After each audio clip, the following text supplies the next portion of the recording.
Bon, c'est enfin la reprise des gros mots. Je crois que je l'ai annoncé 47 fois et bon, au bout d'un moment, il faut y aller quoi. Il y a plus, il y a plus de raison. Alors pour tout vous dire, on vient de démarrer le podcast. Donc avec William hier, on a fait un sparring de boxe. Donc les deux, on était fracassés. Donc c'est bon. Apparemment, ça se voit pas trop. On n'est pas trop démonté. Maxence est allergique au pollen. C'est un peu un truc de victime, mais, mais c'est sa réalité. Du coup, il s'est shooté depuis hier pour essayer de tenir le rendez-vous. Donc merci les gars du coup d'avoir surmonté ces épreuves de la vie pour relancer les podcasts avec cette nouvelle saison. Comment ça va les gars? Bah écoute, mieux en tout cas. On va faire semblant pendant 1 heure, on va faire avec et ça devrait le faire. Comme on dit, on se déplace pour le GG. Donc Ouais. là, ça va être le cas. Trop cool, merci. Et William, du coup, comment ça va? Donc, t'as pu ranger la chambre de la petite, t'as pu faire le podcast dans de bonnes conditions, parce que c'était un peu le chaos avant. Donc, il y a une partie audio, mais il y a une partie filmée, donc il fallait un minimum de setup. Donc ça, c'est bon, c'est rangé. Les lois de la paternité. C'est ça, t'as vu, j'ai accroché un petit tableau pour faire genre, je suis dans un desk. Un truc chill, tu sais. Ouais. Petite déco de chill. Ça veut rien dire, mais c'est un tableau en tout cas. En tout cas, moi, merci d'être là. L'idée à travers ce podcast, c'est un podcast pour relancer un épisode pour relancer ce projet de podcast et donc un peu faire un update général de nos activités parce que ça, les gens qui nous suivent le savent, on bosse ensemble, on collabore ensemble. On a évidemment nos projets personnels et respectifs, mais on a des projets communs. Et on a des anecdotes communes. Donc voilà. Aujourd'hui, il manque Vincent, mais Vincent viendra sur un autre épisode. Vincent, c'est pas le plus éloquent, le plus bavard, c'est celui qui punchline le plus. Mais par contre, c'est le podcast. On va réussir à le faire venir sur un podcast. En tout cas, on croise les doigts. D'ailleurs, envoyez des messages à Vincent pour le faire venir au podcast. C'est un podcast qui va durer 1 minute avec Vincent. C'est pas sûr que ce soit trop intéressant. Yes. Bon, alors juste pour rappel, est-ce que vous voulez repitcher un petit peu ce que vous faites, votre domaine d'expertise, et on va avoir l'occasion après de parler des différents projets. Mais William, c'est quoi toi ta spécialité dans le business? Si je devais généraliser, c'est la vente. On crée des pôles vente dans les boîtes, ou alors on les améliore, ou alors on forme les commerciaux de ses propres boîtes, ou même on a avec Dracar Academy, du coup, qui est autre que Dracar Conseil par rapport à ce qu'on vient d'expliquer, c'est que Dracar Academy, c'est vraiment une formation à part. On forme des gens qui sont pas du tout liés, qui sont pas du tout du métier. Je parle vraiment de commerciaux, je veux pas parler de closer setter, on en parlera après. Ouais, on en parlera tout à l'heure. Du métier, ils viennent pas de la vente et eux justement, on les forme à rentrer dans notre industrie. Et ok, après, trop bien. Je les place dans les pôles de vente que je crée, donc c'est un cercle un peu vertueux. Ouais. Ok, trop bien. Et du coup, la clientèle que vous adressez avec Vincent sur l'activité de Dracar, c'est qui les boîtes, à quoi ressemblent les boîtes que vous accompagnez? Souvent, c'est des infopreneurs. Si en tout cas pour Dracar Conseil, pour tout ce qui est pôle de vente, il faut quand même faire un certain ça pour qu'on puisse apporter quelque chose qui va scaler en fait la partie vente, je parle. Voilà. Ouais, carrément. Donc, et Vincent apporte, c'est vrai que la partie, j'en parle pas beaucoup, mais Vincent apporte la partie tout ce qui est automatisation, CRM, parce que justement, c'est aussi on en parlera sûrement dans le podcast, mais c'est quelque chose que l'on voit. Ils ont très peu de CRM, alors qu'ils font quand même pas mal de chiffres, et donc on améliore aussi grâce à l'automatisation. Et ça enlève la charge mentale des commerciaux. On en parlera après, je préfère pas trop en dire. Ouais, bien sûr. La puissance de la data, dans tous les cas, quand on veut, très souvent, on le voit, que ça soit aussi bien, vous sur le pôle vente que moi sur d'un côté un peu plus stratégique. Quand on a des demandes de conseils, quand les gens nous demandent du consulting, le premier truc qu'on essaie d'avoir, c'est de la data. Et il y a trop peu de data dans cette industrie, quoi. C'est clair et net. Et du coup, Maxence, toi, la data, c'est un peu ton métier, hein. Maintenant, je pense que ton métier a changé pour se tourner vers un métier, vers des compétences plus data. Est-ce que tu peux expliquer ce que tu fais? Ouais, carrément, on aura l'occasion d'en parler sur le sujet data, mais ça me parle beaucoup aussi. En l'occurrence, moi, c'est la brique acquisition, du coup, qui complète bien celle de William. Donc, acquisition au global, mais plus spécifiquement, j'ai une agence Facebook Ads qui s'appelle ABM Digital, où on accompagne en fait le top 5%, on va dire, des coachs et infopreneurs francophones aujourd'hui. Voilà, dans le scaling de leur boîte, de leur activité, via la publicité méta. Trop bien. Et donc beaucoup de data, il y a du copy, il y a de la logique et en fait ce qui est bien quand en fait on est niché sur un segment de clientèle, donc en l'occurrence toi c'est plutôt les gros, en fait c'est que en fait on arrive à avoir un benchmark marché, ce qui fait que parfois même quand nous on lance des trucs en interne, on se dit putain mais ça marche pas comme on veut, ou alors c'est bizarre, on n'a pas les datas qu'on a l'habitude. Toi t'es capable de nous dire ok, on se détend, il y a 90% du marché qui réagit comme ça, ou alors il y a une nouvelle opportunité, elle est comme ci comme ça. Donc le fait d'avoir un média buyer, même si c'est un peu réducteur comme mot, mais c'est un petit peu ça quand même l'idée, d'avoir un média buyer qui travaille sur des gros dossiers, ben ça permet d'avoir un benchmark en continu et d'avoir une veille concurrentielle interne. En fait, voilà, tu trahis jamais de secret, tu ne dis jamais ce qui se passe dans les boîtes, mais tu peux nous dire, ok, j'ai une intuition, ça s'est prouvé par mes propres expériences de récentes, et donc du coup il y a peut-être un truc à aller chercher vers tel ou tel levier marketing, quoi. Donc ça c'est C'est ça. hyper intéressant. Ouais, exactement. Mais c'est juste se baser sur un benchmark qui est juste énorme maintenant de plus de, de plus de 4 ans qu'on voit évoluer chaque semaine, chaque mois. Donc maintenant, ouais, on a la capacité de regarder ce qui se passe plus ou moins sur le marché et d'ajuster en fonction selon ce que nous on vient à proposer et Ouais. d'ajuster du coup d'un client à l'autre. Donc ouais, D'ailleurs, c'est hyper précieux pour le coup. d'ailleurs, parfois, ça peut être un peu agressif. Il peut vous forcer à tourner des 5 ads en à peu près 3 minutes. Ouais, tu En fait, reçois un petit ticket sur ton ouais, Notion, tourner des créatives avec un script un peu vénère. Ouais, bah ouais, il toi te aussi tu dit, vis ça. j'arrive dans 5 minutes avec la DJI et le micro, t'inquiète. Je, J'ai tout je, pour toi. ça, vous allez le comprendre, je suis un grand fan des formats type Ugly Ads, c'est-à-dire un peu moche, etc. Donc vous avez absolument aucune excuse, hein. Vous prenez le téléphone, ce Ouais, que vous voulez, avec mais William, de toute façon t'étais pas dépaysé, quoi. Parce que... et c'est le but lui-même. C'est le meilleur format, il les a tournés comme ça, hein. Ouais, Et ouais, ça, c'est vrai. ça s'est imposé à lui, mais finalement, Ah, Non mais c'est pas une mauvaise chose. anecdote du coup, William, est-ce que tu peux nous parler des premières créatives que t'as tournées pour Drakkar quand t'es parti marcher sur les quais? Parce qu'en fait tu procrastinais pour tourner le truc et tu t'es buté. Et vas-y, tu peux redonner un peu le contexte pour voir vraiment ce que c'est oh, qu'une ugly ads, quoi. Là on avait vraiment non, le truc. c'est pire que ça. C'est que je dis à Maxence, je vais tourner dans un studio. Euh, Elle marche pas. Il me dit arrête de me faire chier. Je le dire, hein. Il m'a dit vas-y, va sur les quais, va marcher et tu fais un truc. Cette ad, elle est exceptionnelle. Je filme des gens dans les bouchons. Et je dis, bah, regarde, soit tu continues ta vie dans les bouchons, soit tu deviens commercial indépendant. Bon, elle a explosé, la truc, c'était exceptionnel. Et en fait, ouais, Maxence, maintenant, il me fait que tourner des ads comme ça. Il me prend, j'ai l'impression, tu sais, d'être dans une télé-réalité. Il arrive, il me dit, allez, c'est maintenant. Et, Donc ça marche bien. et toi, t'es spécialiste quand même des commentaires haineux sous tes ads. Depuis 5 ans que tu bosses dans l'infoprenariat, tu te fais démonter. Et ce qui est trop drôle, c'est que Vincent, il répond à chaque commentaire haineux. Au lieu de mettre le filtre à injure, Vincent, lui, il s'en fout. Il répond à tout le monde. Et toi, alors toi, tu critiques, mais tu fais quoi, toi? Ouais, il rentre dans un débat à chaque fois. Il a le temps, j'ai l'impression. Je pense qu'il fait pas assez de CRM, je vais m'en occuper. Ouais. C'est Bon. ça, et tu sais, il a ses propres règles, ça me fait rire à chaque fois que je lui demande, je lui dis, mais pourquoi tu réponds à ça? Il dit, non, mais j'ai qu'une règle, on parle pas du physique. Je dis, ok, d'accord. Non, mais j'ai qu'une règle, on parle pas d'argent. Bon, ok. Non, mais j'ai Ouais, qu'une règle, on parle pas de, ouais, bon, au bout d'un moment, tu réponds à tout, en fait. Ouais, ils ouais, disent quoi sur le physique de William? Ils disent non, j'ai pas vu bah, moi ça, les. je vais vous le dire la vérité, c'est qu'on me disait sale rouquin. Alors, je sais pas s'il y avait une ref, j'en sais Une rien. ref, ouais, une ref historique. Peut-être, je ne sais pas. En tout cas, on me disait sale rouquin. Et puis comme j'ai été un peu plus j'étais en surpoids, on va dire, il y a quelques temps, donc je vais te faire courir sale rouquin. Donc c'était jusqu'au bout parce que donc voilà, j'avais ce genre de phrase, mais après je sais pas. Ok. Bon, trop cool. Et donc, bah, pour redonner un petit peu de contexte, les gars, vous êtes présentés. Je vais le faire également puisque c'est un épisode de reprise. Et il y a peut-être des gens qui vont découvrir le podcast sur cet épisode. Donc, ben moi, je suis aujourd'hui le fondateur du Mastermind Entreprendre, mais j'ai pas toujours fait que ça, puisque avant de monter ce Mastermind où j'accompagne les top 1% des infopreneurs et prestataires de services en France, j'avais une boîte qui s'appelait l'Incubateur Entreprendre, une boîte que j'ai revendue suite à ma séparation, suite à mes histoires personnelles, puisque j'étais associé avec mon ex-femme, et donc j'ai revendu ma boîte à mes associés, et donc voilà, donc c'est un organisme de formation qui accompagnait des créateurs d'entreprises. Pendant mon ère, on a accompagné un peu plus de 9500 entrepreneurs. Et avant ça, j'avais une boîte qui s'appelait Spicy Checkout, que j'ai pas revendue, mais que j'ai laissé tourner jusqu'à son dernier souffle, qui était une startup dans le e-commerce où on développait un checkout, on développait une techno qui permettait de générer des abonnements sur des sites Shopify et des sites WordPress. Et c'est à cette époque-là que j'ai rencontré Maxence. Et c'est à cette époque-là que j'ai rencontré William, mais voilà, on s'est rencontrés à côté de Spicy, mais Maxence était équipier de l'équipe Spicy, et donc voilà mes 3 vies entrepreneuriales. Et avant ça, j'étais développeur, je faisais des sites web. Donc voilà, ma compétence initiale, c'est de faire du code, et donc voilà, donc du service, du e-commerce et de la formation, c'est un petit peu les trois grandes parties de mon CV.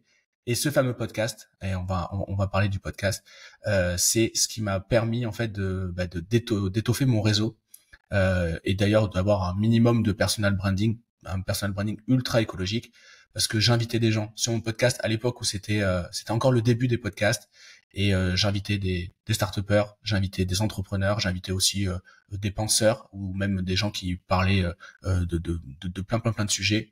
J'ai même eu un prêtre dans le podcast, épisode d'ailleurs qui a bien fonctionné. Énorme. Et donc voilà, et ça m'a permis de développer de ouf mon réseau et mon personal branding, parce que chaque petit bout de podcast sortait sur Instagram, etc. Et donc ça a fait des chocs à pic. Donc voilà, donc je me remets à faire à fond ce podcast avec le format Les Gros Mots. Il y aura toujours deux invités comme aujourd'hui. Alors aujourd'hui, c'est des invités un peu in-house, puisqu'on collabore ensemble, on bosse ensemble. Mais il y aura aussi certains des clients, des experts, etc. Et on parlera de différents sujets. Et voilà. Et d'ailleurs, William, le podcast qu'on avait tourné à l'époque des Gros Mots n'est jamais sorti. T'es pas hyper chanceux pour tourner les podcasts quand même. Je m'en souviens, je m'en souviens bien, peut-être m'a été donné en plus. Hein. Je commençais le mandataire pour se faire interview. Mais c'est pas grave. Mais c'est pour ça que j'ai mis un t-shirt noir aujourd'hui. Je me suis dit comme ça, là on est en équipe. On est dans le branding, c'est ça. On est corpo, j'aime bien. Exactement. Mais d'ailleurs, tu parlais tout à l'heure de ton surpoids. Alors là, je suis en t-shirt noir, mais avant, j'avais quand même 25 kilos de plus et j'étais toujours en t-shirt noir, mais pas parce que j'aimais ça. J'avais pas le choix, en fait. Et donc, là, maintenant, j'ai le t-shirt noir pour respecter le branding, mais j'ai même pas fait exprès. Donc, ouais, les t-shirts noirs, c'était en effet une private joke du podcast à l'époque. Vous, en termes de personal branding, du coup, vous y êtes mis aussi. Alors, toi, William, t'avais déjà eu une première vie entrepreneuriale avec le mandataire. Donc, tu avais déjà développé un petit peu tout ça, mais tu avais un peu mis de côté au moment où tu as arrêté le mandataire. Là, aujourd'hui, vous développez ça. C'est quoi l'impact aujourd'hui du personal branding dans vos boîtes? Parce que vous adressez des entrepreneurs avancés. On pourrait dire que les entrepreneurs avancés, ils vont pas être ultra voraces de contenu sur Instagram ou sur TikTok ou sur je sais pas quoi. C'est quoi votre stratégie par rapport à ça, et qu'est-ce que voilà, comment vous abordez la chose? Peut-être William ou Maxence. Maxence, vas-y, je te laisse parce que toi tu démarres dans le personal branding. Ouais, j'ai démarré assez récemment et de base j'ai débuté pour débuter dans le sens où je trouve que c'est assez écologique, ça permet de travailler un petit peu son discours et même d'avoir des bonnes méthodes, tu vois, des bonnes habitudes en termes de discours, d'avoir vraiment un message unique que tu arrives à tenir au fur et à mesure du temps. Donc rien que pour ça je l'ai débuté et je me suis vite rendu compte qu'en fait ça avait un réel impact, c'est-à-dire sur les premiers calls clients que j'ai eu suite à justement ce travail en organique. Et pourtant, je viens du paid, hein, je le précise. C'est-à-dire que moi, je ne jure que par ça. Mon but, c'est vraiment d'aller chercher du prospect froid pour mes clients. Et je me suis rendu compte, en fait, tout simplement qu'avec ce personal branding, on pouvait quand même transmettre un message et surtout faire du nurturing. Il y a un réel impact de ça. Les premiers calls que j'ai eu, comme je le disais, suite à l'implémentation de ces méthodes de personal branding, en fait, tous m'ont fait des références aux dernières vidéos que j'avais sorties. Ouais. D'ailleurs, qu'ils n'étaient pas venus forcément du compte Instagram, ils venaient de relations ou des personnes qui connaissaient Gérald, Mastermind, etc. Mais tous m'ont dit, ah oui, ça j'ai vu la dernière fois, t'en as parlé sur Instagram, etc. Et Ouais. en fait, je me rends compte que ça permet de solidifier, tu vois, un discours qui reste un discours unique sur lequel je peux rebondir un peu à l'infini comme ça. Ouais. Donc ça, c'est le premier impact que je vois. Après, c'est assez récent de mon côté, mais j'ai trouvé ça vraiment, vraiment intéressant de ce point de vue-là. Mais ce qui est bien avec cette stratégie, en fait, où on voit le personal branding non pas comme un canal d'acquisition, mais comme un canal d'activation, c'est que, en gros, il n'y a pas besoin d'avoir des énormes comptes pour commencer à rentabiliser le truc. Si on pose chaque jour une idée, une pensée qui étaye notre expertise, bah, en fait, il suffit juste qu'on ait la bonne recommandation qui va voir les 3 derniers posts, même si les posts ils ont 0 like, on s'en fout.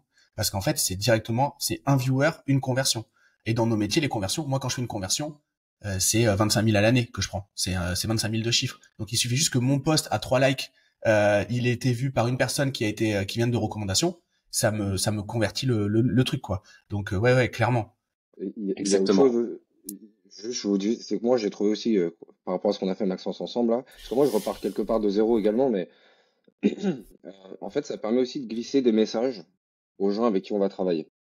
C'est-à-dire que maintenant, avec des messages qui sont parfois contraires à ce qu'on peut entendre, s'ils viennent nous voir, ils savent très bien qu'on va utiliser cette méthode-là et qu'on va pas changer notre méthode, parce que cette méthode, la Ouais. méthode qu'on utilise, par exemple, pour Draka, on a une méthode un peu différente que de certains, hein, de ce que j'entends sur les réseaux en tout cas.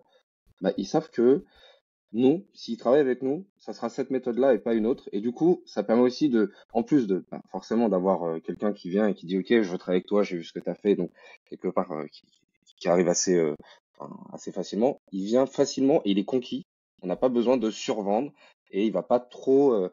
Enfin, bien sûr il aura des envies, etc. Mais il va pas changer ma méthode de vente, par exemple. Ouais.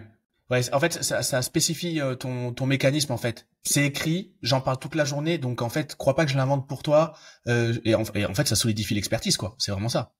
Totalement. Et ça m'a sauvé quelquefois en disant, OK, moi, tu connais ma méthode. Si tu veux qu'on change la méthode, du coup, c'est pas moi qu'il te faut et c'est OK. Tu vois, Ouais, je te garantis pas les résultats voilà. aussi. Ouais, ouais, clairement. Et aujourd'hui, vous, la liste d'idées, la liste de comment vous décidez le contenu que vous publiez, comment vous vous basez. Donc du coup, il y a en effet la méthode dont on parle, mais c'est quoi, comment vous vous inspirez? William, tu processes comment toi?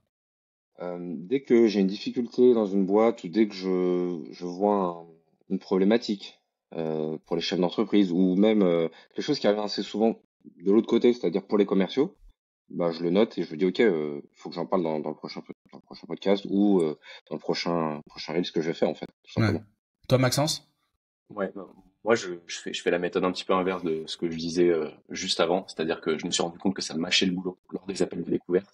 Donc maintenant, lorsque j'ai des questions lors de mes appels de découverte, des choses qui sont pas claires au niveau de ce que je propose, mon accompagnement, mon expertise, etc.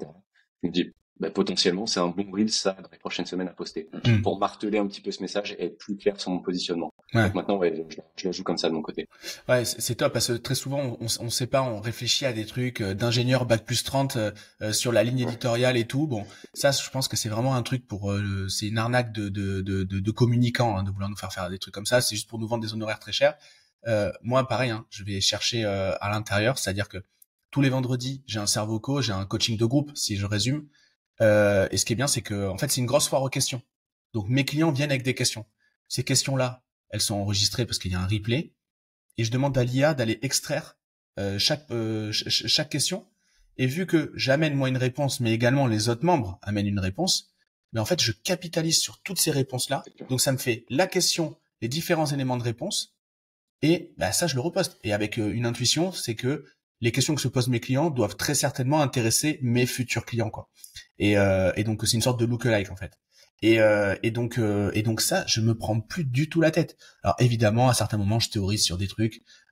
Et donc là-dessus, j'ai une petite routine. Vous savez, moi, j'ai mes routines sur Notion. Et donc tous les vendredis matins, et d'ailleurs ça a dû arriver ce matin, je me suis juste pas encore connecté, mais j'ai un petit ticket, un petit truc qui se crée en automatique, qui me dit, OK, quelle idée t'as eu cette semaine? Qu'est-ce que t'as appris? Et qu'est-ce que tu croyais vrai qui en fait est faux?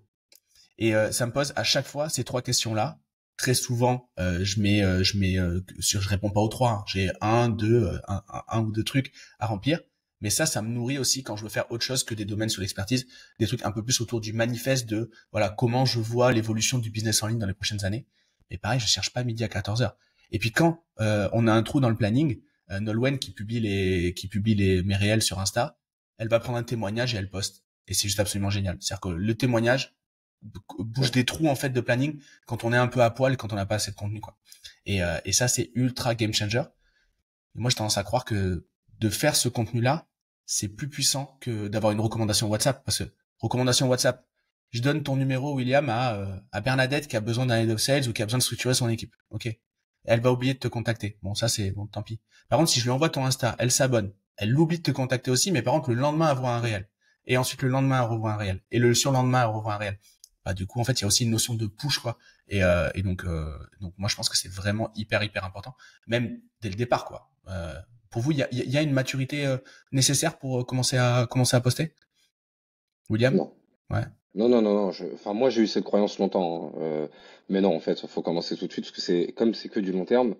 Bah, qui dit long terme dit sur de la longueur, donc il va falloir surtout être régulier. C'est pour ça que moi, par exemple, ça c'est ma faiblesse. Je le sais, ça me saoule. Donc d'ailleurs je vais prendre sûrement le la sœur de Maxence. Faut pas que je me trompe parce que hier j'ai dit une petite dinguerie en visio. Je vais pas dire la fille, je vais dire la sœur de Maxence. Du coup, je vais Roman. tu peux dire Roman. Roman, voilà, Voilà, Roman, exactement. Roman, ouais. Du mal avec les prénoms. Alors, tu l'as dit qu'il était 8h30, que j'avais une gosse de 10 mois, ça, tu l'as pas dit. C'est un gros mytho, il est 9h47. Il est C'est un 9h47. énorme C'est un mytho. énorme mytho. Alors vas-y, donc tu vas prendre Roman pour... Je vais prendre Roman qui va m'accompagner sur tout ce qui est poste. Et du coup, effectivement, je crois qu'on a pris Thibaut avec Maxence, et toi d'ailleurs. Escortro, Exactement. pour Thibaut de Franqueville. ouais, voilà, c'est ça. Pour pareil, j'ai que le prénom, j'ai pas le nom, je m'excuserai encore une fois. T'as Attends, 50% pour une fois, c'est bien déjà. je reste sérieux, ouais, 50%. Du coup, pour tout ce qui est podcast et Reels, et comme ça, je me décharge, mais par contre, je le fais, parce que je sais que maintenant, c'est super important. Si je le fais pas, je vais rester dans l'ombre, et du coup, même, je vous disais au départ, bah, mes messages sont pas postés, du coup, je suis obligé de tout réexpliquer. En fait, je suis en train d'enlever la charge mentale quand je vais faire un rendez-vous pour, pour prendre un nouveau client, par exemple. Ouais. Du coup, il y a des façons écologiques de produire du contenu, et puis surtout, ça enlève l'appréhension de la caméra. Nous, on a un programme qu'on co-anime tous les quatre avec Vincent, et on donne une méthode aux personnes qu'on accompagne. En plus, c'est des gens qui débutent dans le business, donc des gens qui sont vraiment au départ. Tu peux peut-être, Maxence, nous clarifier cette méthode. C'est une méthode que nous on utilise d'abord, d'ailleurs avec Thibaut, mais voilà, en gros, en quoi elle consiste. En fait, on est parti d'un constat simple, c'est que comme dans le mastermind, dans l'accélérateur, on va avoir des cerveaux, justement, on va discuter les uns avec les autres. On se rend compte qu'ils ont une facilité assez énorme comme ça sur un call à parler de leur expertise, super bien se vendre auprès de nous, qui pour le coup sommes experts, donc il n'y a pas forcément d'intérêt à se vendre auprès de nous. Par contre, au niveau de leurs prospects, c'est beaucoup plus compliqué. Euh, c'est de là qu'est venue l'idée, entre guillemets, de cette méthode. C'est toujours très difficile d'allumer une caméra, d'être seul chez soi, face cam, et de se dire là, je vais déballer un petit peu mon expertise. C'est jamais très naturel, on va être tout à fait honnête. Ouais. Les premiers sont assez compliqués et ça se ressent, je trouve, en tant que prospect Et potentiel. puis on a toujours autre Donc chose en à fait, faire. On a toujours autre chose à faire quand il faut démarrer la caméra. Voilà. t'as toujours une bonne raison de pas le faire finalement. Donc la meilleure idée qu'on a eue par rapport à ça finalement, c'est juste allume une caméra, lance un zoom, même comme on est en train de le faire aujourd'hui, commence à discuter, soit avec quelqu'un qui a une expertise qui peut potentiellement faire puzzle avec la tienne, qui s'imbrique avec un autre expert, etc. Ou même tout simplement avec un de tes clients actuels. Et juste avec ça, en fait, tu peux en faire du contenu, parce que tu es bien meilleur en conversation que à déballer un discours face cam, ce qui est hyper complexe, on se l'accorde. Ça a été le cas même pour moi. J'ai commencé comme ça la création de contenu de base, et j'étais absolument zéro avec ça. C'est-à-dire Ouais. allumer une caméra, me retrouver face à une caméra et me débrouiller avec mon discours hyper scripté, sorti par ChatGPT, c'est jamais très naturel, c'est jamais très authentique, et je trouve que ça se ressent. Ouais, de ouf. Bah, de toute façon, on cherche pas le truc parfait, on cherche l'authenticité, hein. Si c'est des contenus d'activation, dans tous les cas, si on active sur un truc où on n'est pas authentique, ça sera une mauvaise expérience client après. Moi, avec ma façon de parler, vous doutez bien que si je suis pas moi dans mes réels, et d'ailleurs, les fois où je ne l'ai pas été, on m'a souvent fait la remarque, en fait, quand je mets pas des punchlines, quand je suis pas, voilà, enfin, le podcast s'appelle pas les gros mots pour rien ici, quand je suis un peu trop lisse, bah, derrière, je chope pas des prospects qui me ressemblent ou avec qui j'ai envie de travailler, hein, ça c'est clair. Et, et vraiment qu'il ait cette, enfin déjà quand on le fait en mode interview en binôme, on a une pression sociale. Ce matin, clairement, s'il avait fallu faire un podcast tout seul à 9h du mat, il n'y en aurait aucun des trois qui serait levé. Mais par contre, on s'est levé parce que on passe pour des gros feignants. Parce qu'en fait, je suis levé bien plus tôt que 9h. Là. Bref, peu importe. Voilà, on serait pas levé parce qu'on avait 25 000 raisons de pas se lever. Mais là, vu qu'on avait un engagement social pour tous les trois, ben, on l'a fait. Ben, là, c'est un petit peu pareil. Et voilà, moi, la seule consigne que je donne, c'est faites des phrases courtes. C'est le seul truc. Et après, parlez de ce que vous voulez, juste faites des phrases courtes. C'est clair. Et en 2 jours, on fait 30 jours de contenu. Hein. En 2 heures, pardon, on fait 30 jours de contenu, hein, sans aucun Ah oui, problème. oui. Avec Maxence, l'autre jour, on est parti tourner avec Thibaut. Je crois qu'on. Mais je sais même pas, en 2 heures, on a fait, je sais pas combien de reels. Hmm. Si on voulait, on pouvait faire un podcast de 2 heures avec autant de sujets parce il y a tellement, on a tellement de semaines remplies que ça va très très vite. Des sujets, on en a à foison. Ouais. C'est ça, je crois qu'on a sorti une trentaine de reels dans l'espace de 12 heures. On était en train de rebondir au fur et à mesure. À la fin, on avait encore des idées. Franchement, on avait le studio 1 heure de plus. Je pense qu'on était reparti pour en faire 30 de plus, quoi. Ouais, facile. C'est facile à plusieurs, honnêtement. De toute façon, c'est un muscle, hein. Aussi bien l'élocution. On voit là déjà, on parle beaucoup mieux qu'au début du podcast, alors que ça fait 20 minutes qu'on tourne. Voilà, ça. Et puis la créativité aussi. Quand on est habitué à toujours poser ses idées en continu, bah c'est grave mieux en fait, parce qu'en fait, l'idée numéro 2 est meilleure que la numéro 1, la 3 est meilleure que la 2, etc., etc. Donc c'est clair. Et puis il y a l'heure qui avance aussi, donc il est plus 9h, il est 9h52, donc. C'est ça. Et du coup, William, toi, tu parles beaucoup de setting dans tes programmes. Justement, quand on démarre un business, le fait de produire du contenu, c'est aussi l'occasion de rentrer en contact avec des gens, d'activer ce contenu. Tu recommandes quoi par rapport à ça? Moi, je dis, dans la quantité, il y aura de la qualité. Chaque fois, parce que au début, faut avoir la dalle, en fait. Et souvent, je le vois, les gens disent, ouais, mais non, tu penses que c'est pas trop. En fait, il y a un problème, et c'est très français en plus, de se poser la question, est-ce que de parler à un inconnu, c'est mal poli, c'est mal Hmm. élevé, c'est presque trop agressif. On en est là aujourd'hui. Je suis Mais obligé de dire à des gens, non, non, mais c'est OK. t'as déjà vu, enfin, je sais pas, quand tu vas aux États-Unis ou quand tu vas dans des pays anglophones, Voilà, t'es choqué quand les gens te demandent salut, comment ça va? Tu rentres dans un resto, on te demande comment ça va. exactement. Tu vas acheter des trucs au supermarché, la caissière te demande ça. Et on est tous choqués, on est là, ok, ouais, ça va et toi? Ouais. Et alors qu'en fait, alors pour le coup, ça c'est vraiment giga culturel quoi. Et donc ouais, on a un putain de barrage par rapport à ça. Et c'est vraiment typiquement français. Tu vas en Italie, tu vas en Espagne, tu vas au Portugal, les gens te parlent. Enfin, c'est tes potes. En même temps, il y a moins de chichi. Donc, c'est logique. Je connais plus ce pays, tu t'en doutes bien. Trop Mais bien. Et donc du coup, toi, tes conseils pour te rentrer en contact avec des gens sans faire non plus trop le forceur, l'énorme frotteur. non, c'est juste de dire, voilà, en fait, les pieds dans le plat. C'est ce que je dis souvent. Mettez les pieds dans le plat. Je viens pour ça. Voilà ma force. Est-ce que t'es intéressé? Oui, non. Je veux pas trop te déranger. Je sais sûrement que t'as pas le temps, etc. Voilà. En fait, être très honnête, les gens adorent. Et on essaye, par timidité, ou pour pas déranger, de passer par des subterfuges. Mais non, vas-y directement. Ouais, c'est clair. Et hier soir, je faisais une masterclass dans le programme de Mohamed Bouclé, Ouais, donc pour les praticiens de sa méthode. Et à la fin, on m'a posé une question, c'est ok, mais quand je rentre en conversation avec les gens qui viennent de s'abonner à mon compte ou ceux qui commentent, etc. Qu'est-ce que je dois dire? Est-ce que je dois me présenter? Est-ce que je dois faire mon programme et tout? Moi, j'ai dit, bah, tu vas relire le livre Comment se faire des amis de Dale Carnegie. c'est ça. Et en fait, au lieu de parler de toi, tu vas lui parler d'elle, genre en mode, qu'est-ce qui t'emmène là? C'est quoi ton projet? C'est quoi tes enjeux de business? Et je pense que c'est très bien. Est-ce que toi, tu vois une autre méthodologie? Non, non, je suis 100% d'accord. J'invite tout le monde aussi à écouter au moins les livres de Michael Aguilar si vous voulez pas les lire, où il va voir les meilleurs vendeurs de France et il se rend compte que le meilleur vendeur de France de bagnole, il pose 40 questions alors que les autres ils en posent 3. Ouais. C'est tout. En fait, il s'intéresse vraiment aux prospects. Ça lui prend un peu plus de temps, mais ils vendent plus de bagnoles. Donc en fait, moi je veux bien poser 40 questions si je vends plus de bagnoles. Ouais, c'est clair. Et le mec chez Citroën, je crois, enfin ça fait longtemps que je l'ai lu maintenant, mais ça m'avait marqué. Je me dis, putain, le mec il pose que des questions. Voilà. Donc Alors posez que juste des questions quand on parle de et pas le vente, moi-je. on imagine que c'est le pitch, la déballe, la déballe. En fait, c'est le C'est- contraire.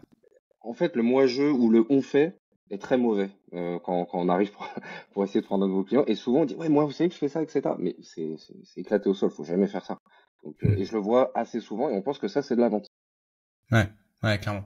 Et du coup, bon, personal branding, moi je pense que c'est clairement une brique obligatoire maintenant, pas pour faire de l'acquisition comme on le disait, mais vraiment pour faire de l'activation, pour avoir une reconnaissance de l'expertise. En tout cas, dans l'accélérateur, on en parle souvent. Côté acquisition de clients, par contre, du coup, côté développement de business, Maxence, toi, pour toi, c'est quoi la tendance 2025? Qu'est-ce que tu remarques dans tes accompagnements et qu'est-ce que tu aimes bien faire? Au, au niveau de mes clients, clairement, il y a un gros intérêt à toujours travailler l'organique, les personal branding, etc. Pour moi, la tendance de 2025, elle va se jouer au niveau de la social proof. C'est-à-dire, c'est déjà le cas depuis un moment, hein, très honnêtement, mais à mon avis, en 2025, c'est de plus en plus important. On a un marché qui est, je dirais pas saturé, mais en tout cas, on a beaucoup de challenges chaque semaine. On a des prospects qui ont potentiellement fait un challenge, qui ont visionné une VSL, qu'on fait un webinaire la même semaine autour de trois de vos concurrents potentiels. Donc à ce niveau-là, il faut se démarquer, c'est aussi simple que ça. Et Hmm. de quelle manière vous pouvez vous démarquer d'une autre que de faire du nurturing et de les balancer dans des séquences mail, dans des groupes WhatsApp, etc. C'est les rassurer sur la qualité de votre programme. Et ça, pour moi, ça passe justement par la social proof. Ouais. On a plus de déçus aujourd'hui que de nouveaux clients presque. Faut le voir comme ça. Les gens c'est plus des jambons, ils sont habitués, ils savent très bien comment ça se passe. Tout le monde a vu un challenge, tout le monde a vu un Webi. Enfin, aujourd'hui, tu Ouais, dis parce qu'avant, on Webi à vendait à nos n'importe qui. darons. Maintenant, on vend à des gens qui ont le Ouais, même âge que nous, quoi. e- exactement, Et, et, exactement. et je pense que, ouais, c'est ça, j'allais dire, je pense qu'il faut accepter aussi que lors de ton premier call, tu vas potentiellement avoir un prospect qui a déjà acheté chez ton concurrent. Ouais, Et toi, ton rôle, ça va être de le rassurer que tu fais pas la même chose que le concurrent, que tu le fais mieux. Alors ça, pour le coup, William pourra sûrement en parler. Évidemment, faut pas tuer la concurrence lors d'un appel de vente, c'est pas le but. Mais en tout cas, de le rassurer sur la qualité de ton programme. Et ça, faut l'accepter maintenant. Il y a quelques années, on vendait pour la première fois une formation à quelqu'un qu'on n'avait jamais acheté. Aujourd'hui, ils en ont peut-être acheté 3-4 avant d'arriver en appel avec nous, quoi. Mais ça, c'est un peu comme en drague, hein. Il y a des mecs qui sont spécialisés sur les femmes fraîchement célibataires, tu vois, les mamans célibataires. Et donc c'est une stratégie, c'est un ciblage. Donc toi, William, Tu t'adresses pas de la même manière. exactement. Voilà, il y a plus C'est un autre il y a discours. plus les mêmes enjeux. Le pixel de la conversion, elle est pas au même endroit là. William, du coup, toi, comment tu gères ce truc-là? Comment tu vas chercher non pas les mamans, parce que J'allais dire, ouais, les non, ça downs, t'es pas ah concerné, non. mais comment tu gères, ouais, c'est ceux qui ont été les déçus par très souvent des gros influenceurs, à Dubaï ou ailleurs, Pas, hein. hein, Mais, pas que. Hier, j'ai quelqu'un qui a eu. Nous, on a l'accélérateur, où on a chacun notre spécialité, la vente, structuration, automatisation, media buying, etc. Et le gars me dit, en fait, j'ai fait exactement le même programme presque. Il y a un programme qui est similaire à nous. Je dis, OK, est-ce que ça a fonctionné? Il me dit non, j'ai été déçu, ça m'a mis encore plus dans la merde. Et donc, je veux juste savoir pourquoi. En fait, je pose encore une fois, un peu comme le mec de le meilleur vendeur de bagnole, en fait. Je pose beaucoup plus de questions parce qu'il a été déçu. Je veux savoir pourquoi il a été déçu. Je veux savoir si, en fait, quel point je dois pas appuyer, sur quel point je dois pas appuyer, parce que je sais que sur ça, il a été déçu. En fait, c'est pas ce qu'il attend. Et je dis souvent, les gens achètent un même produit, mais pas pour les mêmes raisons. Donc du coup, ça sert à rien de faire salade tomate oignon. Oh, on a tout. Si par exemple il veut du Gérald, je lui vends du Gérald. Tu vois, parce que c'est normal. C'est aujourd'hui son besoin, il est sur Gérald. Si par contre il veut du media buying, bah, je vends du Maxence, parce qu'il veut du Maxence. Et puis plus tard, il aura besoin forcément de la vente. Mais ça, tout le monde a besoin de moi, donc c'est pas grave. Je passerai par là un moment. Et ce que je veux dire, c'est que voilà, je rigole. Mais ce que je veux dire, c'est que je vais vraiment spécifier mon propos et je vais pas dire, OK, on fait tout. On n'est pas McDo, en fait. ouais. Vraiment, maintenant, je précise. Avant, les gens voulaient McDo. D'ailleurs, ils voulaient du fast-food. Là, aujourd'hui, non. Ils veulent du gastro. OK. Eh ben, j'ai du gastro pour toi. J'ai l'expert qui va répondre à ta problématique ultime tout de suite, là, maintenant. Mais alors du coup, il y a plusieurs niveaux de conscience. L'échelle des consciences, ça a été vachement démocratisé. Et là, du coup, ils sont donc il y a problème aware, solution aware, product aware. Ouais. Et donc du coup, ils sont solution aware. Donc ils ont déjà, ils sont pas, t'es pas juste en train d'éveiller le truc, en train de leur dire, ok, tu vois, ton business n'avance pas parce que t'as des angles morts, tu ne développes pas assez ton expertise perçue, tu t'as pas un positionnement qui est limpide, voilà, ou t'es pas familier avec la vente, ou etc. Là, après, tu te bases, du coup, ils savent qu'il y a des programmes d'accompagnement, enfin, avec du done with you, etc., avec beaucoup de templates et tout. Donc après, c'est quoi que tu mets en avant? C'est la preuve. Mon programme marche mieux que l'autre. Et en voilà la preuve. Ou c'est comment tu fais le levier là-dessus quand ils sont déjà aware de la solution. Non, alors, j'ai une règle, c'est j'écrase jamais la concurrence, je dis jamais que c'est moins bien. D'ailleurs, j'en sais rien, j'ai pas fait leur programme, donc je vois pas pourquoi je mentirais là-dessus. Juste, quand je suis convaincu que je peux l'aider, je vous l'ai déjà dit, quelqu'un qui vend quelque chose, il doit être croyant. C'est pas grave s'il est pas pratiquant, mais au moins qu'il soit croyant. C'est la base. Et donc, comme je crois que je peux l'aider, il le ressent. Donc, je vais répondre exactement à sa problématique en lui disant, voilà, toi, au départ, j'ai ça dans mon programme, tu peux le faire. Ouais. Ça va t'aider. Je vais pas aller plus loin et je vais pas parler de la vente. Si la vente, c'est pas sa problématique tout de suite, il en est même pas encore là, je vois pas pourquoi j'irais lui créer d'autres objections. Enfin, ça va compliquer la chose. Non, non. Je réponds exactement à sa demande. Alors, Toujours. question, parce que je sais que Maxence, toi, comme tu vends pour ton propre service, tu filtres. Moi, je filtre aussi. William, toi, tu le fais enfin, tu t'accompagnes des gens pour des formations, enfin, plus de formations que de services d'ailleurs. Mais alors, du coup, est-ce que, par rapport à ce que tu dis, est-ce qu'on peut prendre tous les clients? Est-ce que c'est sain de pitcher 100% des gens si on pense qu'on ne peut pas l'aider? Moi, je sais que par rapport au mastermind, je peux pas me permettre de prendre tout le monde. J'ai un positionnement qui est très high level. Bah, je peux pas me permettre de prendre quelqu'un qui a pas son offre qui est validée ou alors qui a pas une vision très claire. Parce qu'en fait, tout ce qu'on va mettre en place, ça va rien servir. Donc, je vais pas l'aider et je sais qu'il va un peu nuire, il va polluer mon groupe. Donc voilà. Toi, je pense que Maxence, c'est pareil. Il y a certains trucs de service. Dans le service, c'est plutôt évident. Il y a certains services que tu peux pas faire. Si on te demande de faire du Google, ben c'est pas ce que tu fais. Donc au moins c'est réglé, tu vas pas le prendre. Si on te demande de faire voilà, une campagne un peu bizarre, un truc un peu voilà, c'est pas ce que tu fais, ça rentre pas dans ton domaine d'expertise. Quand on vend une formation, on pourrait dire c'est presque un produit, c'est presque une boîte de lessive, une formation. Tu l'achètes, tu utilises pas. c'est ta responsabilité. Donc, comment tu gères ça, William? C'est fou ce que là, c'est avant de savoir si je peux l'aider, c'est juste, je regarde s'il est coachable. On en a déjà parlé avec Hmm. Maxence dans un reel. S'il est pas coachable, s'il veut pas entendre que je viens avec ma méthode, enfin, je veux dire ce que je dis aux gens. Tu vas dans un restaurant, si le gars il est spécialisé dans la viande, tu vas pas lui dire non, moi je voudrais un truc vegan. Je veux dire, eh ben, donc si tu prends mon restaurant, qui est peut-être spécialisé dans la viande, me demande pas de faire du vegan. Je veux dire, Hmm. et donc je choisis tout de suite et parce que j'en ai fait les frais aussi également de travailler avec des gens qui sont pas du tout coachables, qui veulent pas mettre en place une méthode et qui me disent ok, je te prends parce que je sais que t'es bon, et par contre je voudrais qu'on fasse ma méthode. Ça fonctionne pas. Je veux dire, tu vois, ça ne marche pas. Donc voilà comment je choisis déjà dans un premier temps. Et puis deuxièmement, je rate plein de choses. Qu'est-ce qui a été fait avant? Si c'est le bordel et que ça va prendre beaucoup plus de temps. En fait, je suis très honnête. Je leur dis, bah là, avec tout ce que je vois, ça prendra un peu plus de temps que. Ils me disent, ouais, mais je sais que tu as travaillé avec un tel. Ouais, mais lui, il y avait déjà ça en place. Tu vois. Par exemple, prenons l'exemple souvent qui arrive, c'est j'ai pas de CRM. Bah, déjà, je travaille pas avec toi si t'as Ouais. pas de CRM. C'est la base. C'est impossible. Je peux pas gérer une équipe de commerciaux et ils vont aller chercher, enfin, ils vont se donner chaque semaine. Si en plus, je dois leur faire remplir un sheet ou un Excel, faut arrêter un moment. Hmm. Ouais, c'est clair. Et du coup, ça, toi, Maxence, quand tu fais la promotion de la pub, tu rajoutes de la friction dans les créatifs justement pour essayer de bonifier les prospects, ou tu préfères envoyer un maximum de flux? Tu joues quoi, quantité ou qualité? Qualité, très clairement. Dans le sens où c'est comme ça que ça fonctionne tout simplement le testing. Tu démarres avec un message pub, tu essayes de le varier au maximum sur ta période de test jusqu'au moment où tu arrives à accélérer, parce que tu as eu tes premiers résultats. Et là, le véritable enjeu, c'est d'avoir un entonnoir, en fait. D'avoir vraiment une machine à essorer. C'est-à-dire, au départ, tu vas avoir la pub, et plus ta pub est spécifique, plus tu vas ramener du monde dans le tunnel, qui vont finir avec William potentiellement. C'est tout l'intérêt. C'est que William, il est des personnes au téléphone qui, en fait, sont de plus en plus spécifiques. Et ça, tu dois le sentir quand tu commences à scaler tes pubs. Si tu n'arrives pas à le sentir, c'est qu'il y a quelque chose que tu fais pas forcément bien. Et moi, je suis pas du tout accordé avec cette croyance que lorsque tu dois scaler, par exemple, tu as un budget de 10 000 euros par mois, si tu veux passer à 50 000, il va falloir que tu t'ouvres en termes de marché. Je suis pas forcément d'accord avec ça. Je pense juste qu'il faut que tu sois beaucoup plus spécifique euh, et que tu t'adresses encore mieux au top 1% de ton marché. Ouais. À mon avis, Donc, c'est vraiment l'approche.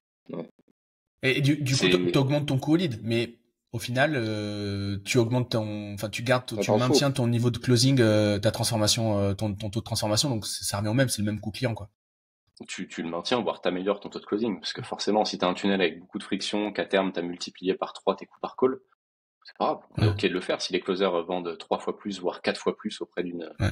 auprès d'un même nombre de prospects. C'est hyper qualitatif et surtout, c'est pas énergivore. Parce que William pourra le dire, le but d'une équipe de vente, à mon avis, qui grandit auprès d'un projet qui grandit, c'est pas de la multiplier par 3 l'équipe. C'est-à-dire que s'il y a 5 closers aujourd'hui, on va pas s'amuser à avoir une équipe de 30 closers à la fin, quoi. Hmm. C'est clairement pas le but. Et une Ouais, équipe qui fonctionne bien, je pense, euh, quand tu imbriques bien la partie closing et la partie acquisition, c'est justement en ayant cette approche quali plutôt que quanti, parce que sinon, en fait, tu t'en sors pas. Ouais. C'est une horreur. Capitaliser sur l'expertise de 30 closers ou 30 commerciaux différents, Ouais. c'est un cauchemar. Je sais pas qui le fait, mais ça doit être un véritable cauchemar. en tout cas, avec les commerciaux, ce que je voulais dire, c'est que je leur dis souvent, ils me disent, ouais, on a moins de rendez-vous. Mais je leur dis, mais est-ce que les rendez-vous, ils sont mieux? Est-ce qu'ils sont plus quali? Et en fait, quand ils réfléchissent, ils disent, ouais, c'est vrai, ouais. En fait, tu fais plus d'argent avec moins, en travaillant moins. Je dis, mais t'es fou, tu gueules, en fait, ce que tu fais plus d'argent en travaillant moins, c'est du jamais vu. Enfin, et donc ça, plus, après, c'est vrai que t'as souvent Maxence ou toi, GG, vous dites, ouais, ok, faut augmenter le tarot. Tu augmentes le tarot, tu fais toujours t'as toujours les mêmes stats en termes de Hmm. transfo, c'est exceptionnel. En fait, Ouais. c'est comme ça qu'il faut voir le business. Moins on en fait, moins on fait de la branlette intellectuelle, ce qu'on dit souvent tous ensemble en off. Enfin, on va le dire off du coup, et mieux c'est. Je trouve que souvent on essaye tu le disais pas pour le branding tout à l'heure, mais on essaye de faire des trucs d'architecte alors que en fait c'est très simple, le Hmm. business est très simple. Il faut juste spécifier de plus en plus et s'améliorer après sur les compétences transfo, closing, media buying un petit peu, mais c'est vrai que quand je travaille avec Maxence, je suis assez bien servi, pas tout à fait franc. Et du coup, en 2025, on regarde quoi comme KPI? Parce qu'on parlait tout à l'heure du co-lead qui peut augmenter, mais en fait, on vient de désamorcer ce truc-là. On a dit, OK, on s'en fout. Taux de closing, est-ce que voilà, qu'est-ce qu'on regarde comme KPI, et qu'est-ce qu'on regarde d'autre? Est-ce qu'on regarde le CAC? Est-ce que c'est toujours pertinent? J'imagine que oui, mais comment on le décompose, ce coût d'acquisition client? Moi, si je dois être radical, tu t'arrêtes au retour sur investissement de tes publicités. C'est aussi simple que ça. Et William prendra le relais sûrement avec le pourcentage d'encaissé, qui a un gros intérêt aussi. Mais si on s'arrête vraiment à là, pour moi, c'est le retour sur investissement de tes pubs sur ce que tu as encaissé réellement. Pas sur ce que tu as facturé, hein, parce que voilà, les paiements 6-7 fois, on connaît bien aussi. Mais sur ce que tu as encaissé réellement. Explique-le par contre, c'est intéressant de l'expliquer peut-être pour les gens qui se posent la question et qui ont peut-être C'est pas vrai. la ref, parce que nous on entend parler toute la journée dans le mastermind, la différence entre l'encaissé et le facturé, mais enfin, est-ce qu'il y en a un de vous deux qui veut quand même expliquer la diff, on la comprend, mais la réalité? S'il y en a qui disent, ok, je suis prêt à investir, moi je suis un investisseur, je dépense aujourd'hui pour encaisser dans 10 mois. Qu'est-ce qu'on dit là? C'est plus Maxence qui peut l'expliquer ça, parce qu'en fait, lui, ça va l'aider à. Enfin, j'en dis pas plus. Vas-y, Max. Ouais, alors sur le principe, on va dire qu'on s'arrête à deux termes, le terme facturé et le terme encaissé. Comme ça, on va vraiment simplifier au maximum. Tu as un programme qui se vend à 2 000 euros. Si tu l'as vendu en une fois, bah, tu as encaissé 2 000 euros. Si tu l'as vendu en 2 fois, tu as encaissé 1 000 euros. Moi, ce dont je parle aujourd'hui, quand je parle de retour sur investissement encaissé de tes publicités, c'est ce que tu as encaissé réellement, toi, en tant que dirigeant. Qu'est-ce que tu as reçu en termes de trésor et que tu peux directement réinvestir en pub. C'est un petit peu ça le message aussi derrière. Là aussi, je commence à piloter mes pubs sur un potentiel retour sur investissement que je vais avoir dans les prochains mois parce qu'il y a 4 à 5 mensualités, ça peut devenir potentiellement hyper dangereux. Ça peut devenir hyper dangereux. William, pour le coup, va prendre le relais à mon avis là-dessus, mais toutes les mensualités sont pas forcément payées. Il y a des personnes qui vont arrêter de payer. Il y a des personnes qui vont faire une annulation sous quelques jours. Tu mets en danger ton business si tu viens optimiser tes publicités sur un retour sur investissement qui est pas factuel à l'instant T. Ouais. En tout cas, c'est mon avis sur la question. Ouais, clairement. William? Bah, j'aime même aller plus loin, c'est que je vois des chefs d'entreprise qui payent la totalité de la com à des commerciaux, alors que ils ont fait une vente en 5 fois, par exemple. Donc du coup, ils sortent de en fait, ils perdent de l'argent. Là, sur le moment présent, ils le savent pas encore. Et ça, c'est une vraie problématique. D'ailleurs, je vois pas comment tu peux ambiancer tes commerciaux si tu leur dis ouais, que tu payes en une fois, en 5 fois, tu auras toi le même salaire. C'est infaisable. Donc Tu vas chercher la facilité, c'est une évidence. tout à fait. Ouais, et donc toi, c'est vraiment se tirer une balle dans le pied pour l'encaisser. Qui dit encaisser dit trésor, qui dit trésor dit quelque part sécurité, investissement, scaling, tout ce que tu veux. Donc, moi, je comprends pas. Et c'est vrai que quand je suis arrivé dans certains business, je disais ah ouais. Donc c'est-à-dire que là, je vous parle par exemple de commissions à de produits par exemple à 12, 13, 15, voire 25 000. Donc des grosses commissions pour les commerciaux. Commercial. Il prend la totale. Il prend Et, la totale d'un coup. Ouais, et t'as aucun levier pour le manager parce qu'en fait, il a tous les bénéfices sans avoir à faire les efforts, le commercial. C'est ça. Et toi, tu arrives dans une boîte comme ça, tu te dis, bah maintenant c'est terminé. Maintenant, tu fais une vente en une fois, c'est cool. Tu fais une vente en 3 fois, tu seras payé en 3 fois. Ouais, pour la compta, c'est pas mon problème. Je peux pas sortir de l'argent que j'ai pas. En fait, à un moment, c'est infaisable. Ouais. Et je dois dire ça à la place du chef d'entreprise, mais c'est ok. En même temps, c'est mon rôle d'aller manager des équipes de mort de faim. T'es le Elon Musk des États-Unis, t'es le Dodge, le Elon Musk de Donald Trump en fait. Tu viens mettre de l'efficience dans les rouages. Ouais. Ouais. Bah, de l'Espagne, du Portugal, c'est ça que tu disais tout à l'heure. Non, et c'est comme ça en plus que tu tombes dans des boîtes où tu vas avoir des chefs d'entreprise qui vont dire j'ai un retour sur investissement de 10 sur mes publicités. Ouais. Ok, c'est super. Ben moi je vais t'aider du coup à aller chercher plus. Ah oui, mais je peux pas réinvestir en pub parce que j'ai pas la trésor pour. Et c'est là qu'il y a le petit discours avec William où on se dit, ok, il s'est passé quelque chose entre temps. Est-ce que le ROAS c'est le ROAS factuel? Qu'est-ce qu'il a fait? Est-ce qu'il a payé trop de com à ses commerciaux? Mais souvent, il y a un sujet avec ça et 9 fois sur 10, c'est une des deux raisons à tous les coups. Et à contrario, je t'ai coupé, mais à contrario, t'as Maxence qui arrive sur des boîtes où ils lui disent, ouais, j'ai un putain de ROAS énorme. Et en fait, c'est que sur le facturé. Toi, ils viennent te voir, ils disent attends, je comprends pas, le média buyer il m'a dit ça. Bah, je leur dis bah factuellement il a raison, c'est un fait. En fait ton ROAS il est éclaté s'il est pas s'il est pris sur le facturé. Et donc il y a un peu une guéguerre maintenant entre les média buyers qui regardent le facturé et les vrais média buyers par exemple qui regardent l'encaissé. On a eu ça dans une boîte qu'on a accompagné tous les trois récemment. Donc oui, c'est vrai que l'anecdote est un peu private joke, mais oui, c'est vrai. Et puis je pense qu'on n'est pas. Il y a peut-être des équipes de grosses comme nous on est qui ont vécu ça aussi dans l'audience là qui nous écoute.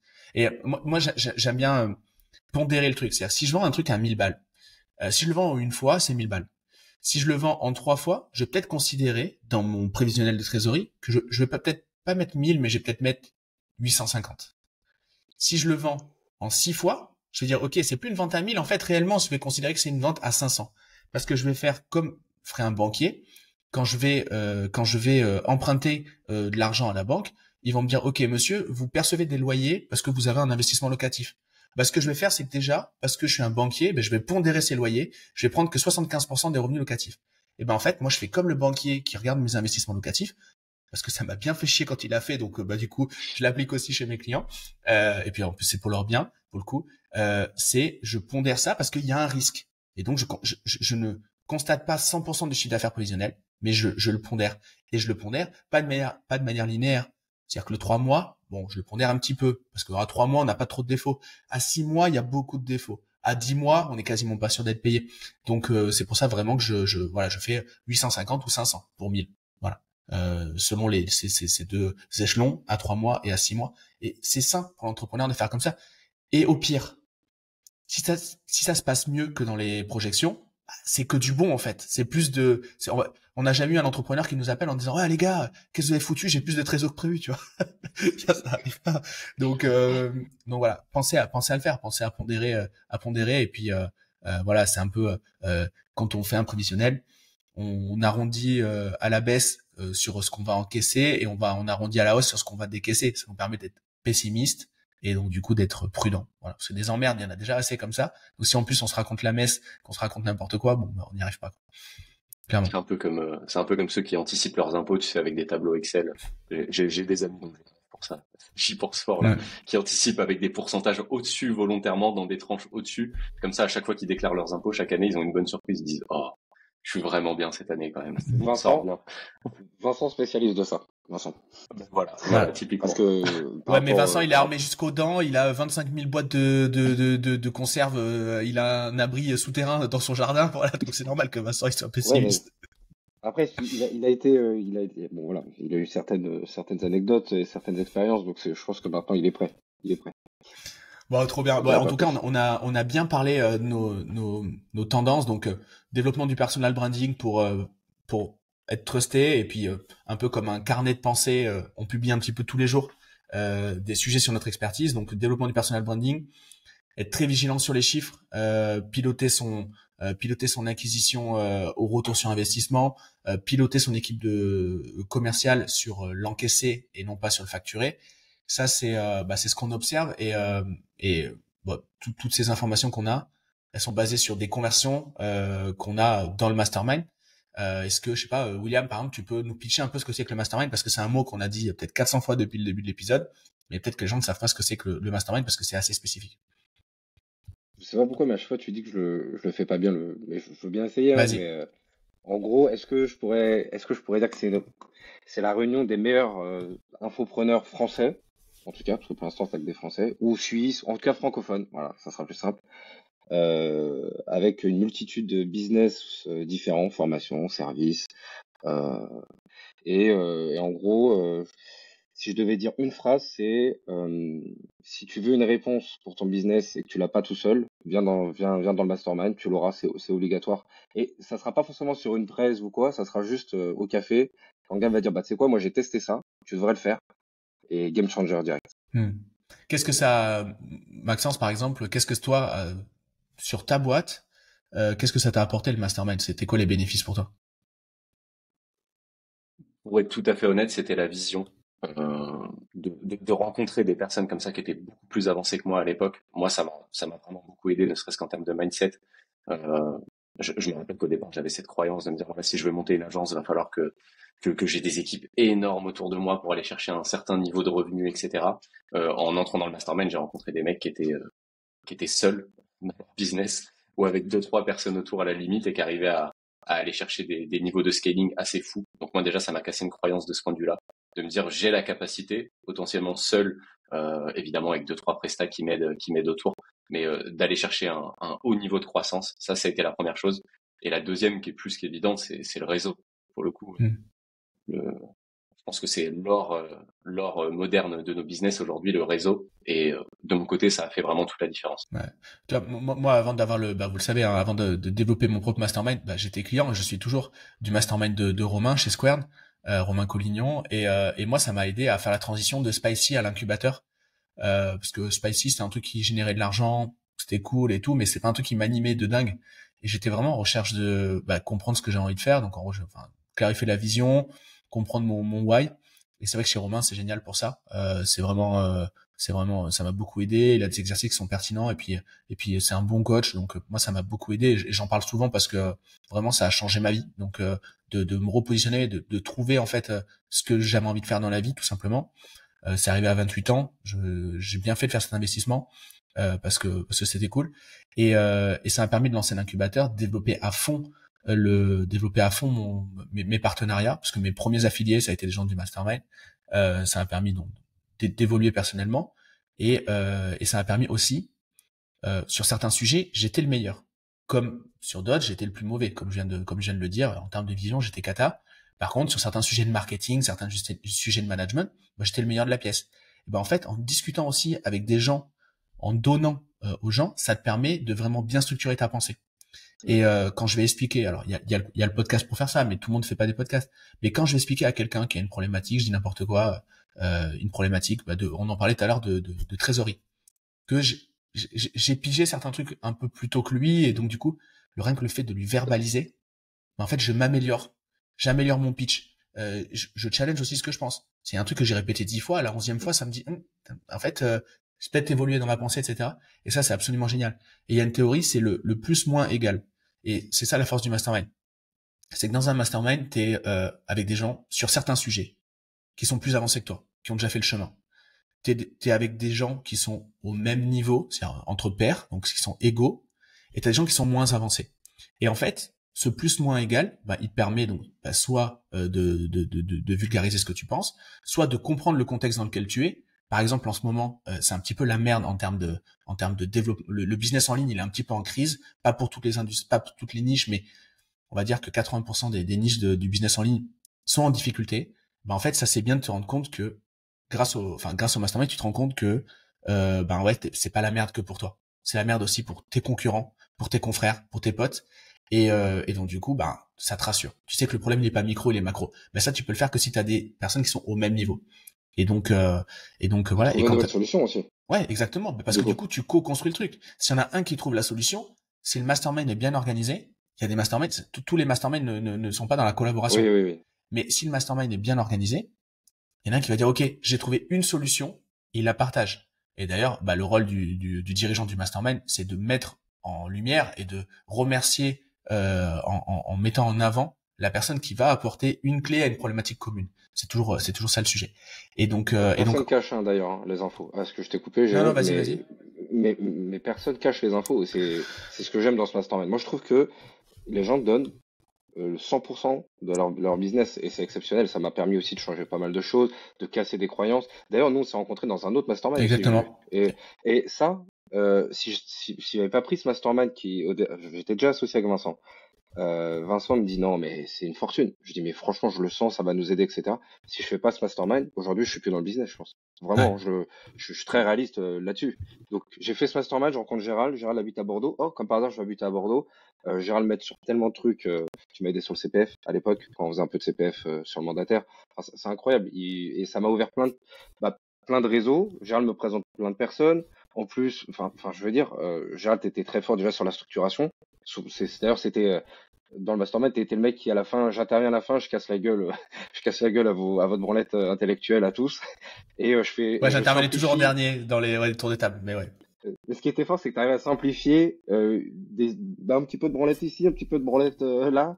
Ok, non les gars, c'est simple, allez tout droit, c'est comme ça, il y a pas de marche, il y a pas de marche arrière, il y a pas de volant, on va tout droit quoi. En gros, c'était ça.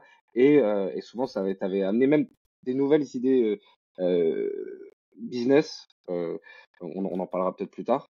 Et c'est pour ça que je suis pas venu à Bordeaux juste parce que Gérald, c'est pas fou, c'est ma meuf. Mais je voulais déjà venir à Bordeaux. Je me suis dit, putain, mais c'est un signe quoi. Je rencontre le gars qui a cassé toutes mes croyances pour le mandataire.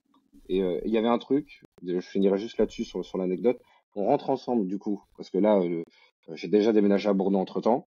On rentre ensemble, on fait Bordeaux. Marseille-Bordeaux, il menait non. Et je te dis, ouais, comment on va faire si ça change et que ça? Tu m'as dit, bon, on va s'adapter. Et ça m'a marqué. Dans ce taxi, tu me dis, bah, on s'adapte, comme toujours. On s'adaptera. en mode détente. Tu sais, c'était mon assureur. Ouais, vous inquiétez pas, il y a toujours une solution. Ok, bon, bah d'accord. Et ça m'a. Et c'est peut-être ce qu'on apprend dans le mastermind, c'est ok, il faut s'adapter tout le temps. Mais tout seul, tu vas mettre très longtemps à trouver cette solution. Alors qu'entouré des meilleurs, et en l'occurrence, c'est le mastermind entreprendre le tien, on a les meilleurs. Je suis assez à l'aise de dire ça. En tout cas, je parle pour s'adapter. Hein. Si, je parle pas de vision, etc., mais juste pour s'adapter dans la problématique. On l'a bien vu un vendredi dernier ou vendredi d'avant, je crois, on a trouvé la solution pour pas mal de personnes, et là, c'est en train déjà de repartir. Ouais. En fait, c'est le mastermind, il faut le voir comme, en effet, des coups de pied au cul. Il faut Ouais. le voir comme un réseau, un truc où en fait tu vas avoir de la data. Et puis il y a aussi une notion aussi de un peu d'engagement public. Parce que quand on est tout seul dans son, on en parlait tout à l'heure pour le podcast, hein, mais c'est un petit peu le même mécanisme. Quand on est tout seul dans sa chambre ou tout seul dans son bureau là, à chercher à développer son business, on a 1500 raisons de pas avancer sur le truc principal, sur la contrainte principale, sur le truc qui va être game changer pour le business. Et là, si on prend un engagement public devant 35 personnes et qu'on n'avance pas, les copains, en tout cas, vous pouvez nous faire confiance là, on va les voir en disant, au fait, tu nous as dit que tu faisais ça, t'en es où, ça se passe, est-ce que t'as besoin qu'on t'aide? Parce que nous, on est dispo pour t'aider. Et là, la personne qui a pas avancé, je me dis, ok, il y a des mecs qui sont prêts à passer du temps avec moi, qui sont prêts à me donner des ressources, à me faire des recommandations, à me donner des méthodes, alors que leur temps est précieux, et moi, j'avance pas, bon, ça fout un petit peu mal, publiquement. Donc, ouais, c'est clair. C'est clair, c'est clair. Toi, Maxence, t'as vu le développement du podcast, du mastermind, à l'époque, t'étais encore collaborateur, non, t'étais plus collaborateur, mais tu l'as vu, t'étais déjà freelance, tu t'es déjà mis à ton compte, mais tu l'as vu de l'extérieur. Et toi, ce qui est trop drôle, c'est que t'étais un ancien salarié, même je t'ai connu, t'étais encore à l'école, parce que t'es arrivé en stage au départ dans la boîte, et t'as vu Ouais. le mastermind, et toi t'as pigé le truc, et du coup t'as postulé comme un prospect normal. Et ça, je trouve ça assez ouf. D'ailleurs, quand j'ai reçu le truc, j'envoie à Baptiste, je dis ouais, c'est ouf. Et donc ouais, c'est quoi qui t'a motivé à rentrer dans le mastermind? Ça, c'est une anecdote pour le coup qui peut vraiment être drôle. C'est-à-dire qu'à l'époque, comme on disait, on avait ce truc où j'avais été d'abord stagiaire, ensuite un peu freelance où je faisais des missions avec vous à droite, à gauche, etc. Et donc j'avais les accès à ton Notion interne, etc. Et je sais que première session de mastermind, vous aviez fait tomber du coup tous les témoignages des participants. J'avais été par curiosité une après-midi où j'avais pas grand-chose à faire, regarder les Espionnage témoignages. industriel. Espionnage industriel, bon, en interne, je bossais déjà. Mais dans l'approche, j'avais cette curiosité d'aller voir les membres qui étaient passés, etc. Je voulais voir ce que ça avait donné. Je sais que j'ai fini le visionnage je sais pas, je crois qu'il y avait 20 témoignages à l'époque, 20, 25, quelque chose comme ça. Je t'ai envoyé un message sur WhatsApp. Je t'ai dit, c'est quand la prochaine session? Je suis chaud de venir. Tu m'as dit, on fait un appel, découverte, etc. Je savais déjà que j'y allais avant l'appel de découverte, mais ouais, c'était marrant. Surtout qu'à ce moment-là, il y avait un truc où je m'étais lancé il y a de ça un an et demi, Ouais, quelque chose comme ça. c'était ambitieux comme investissement pour toi à ce moment-là de ton développement en plus.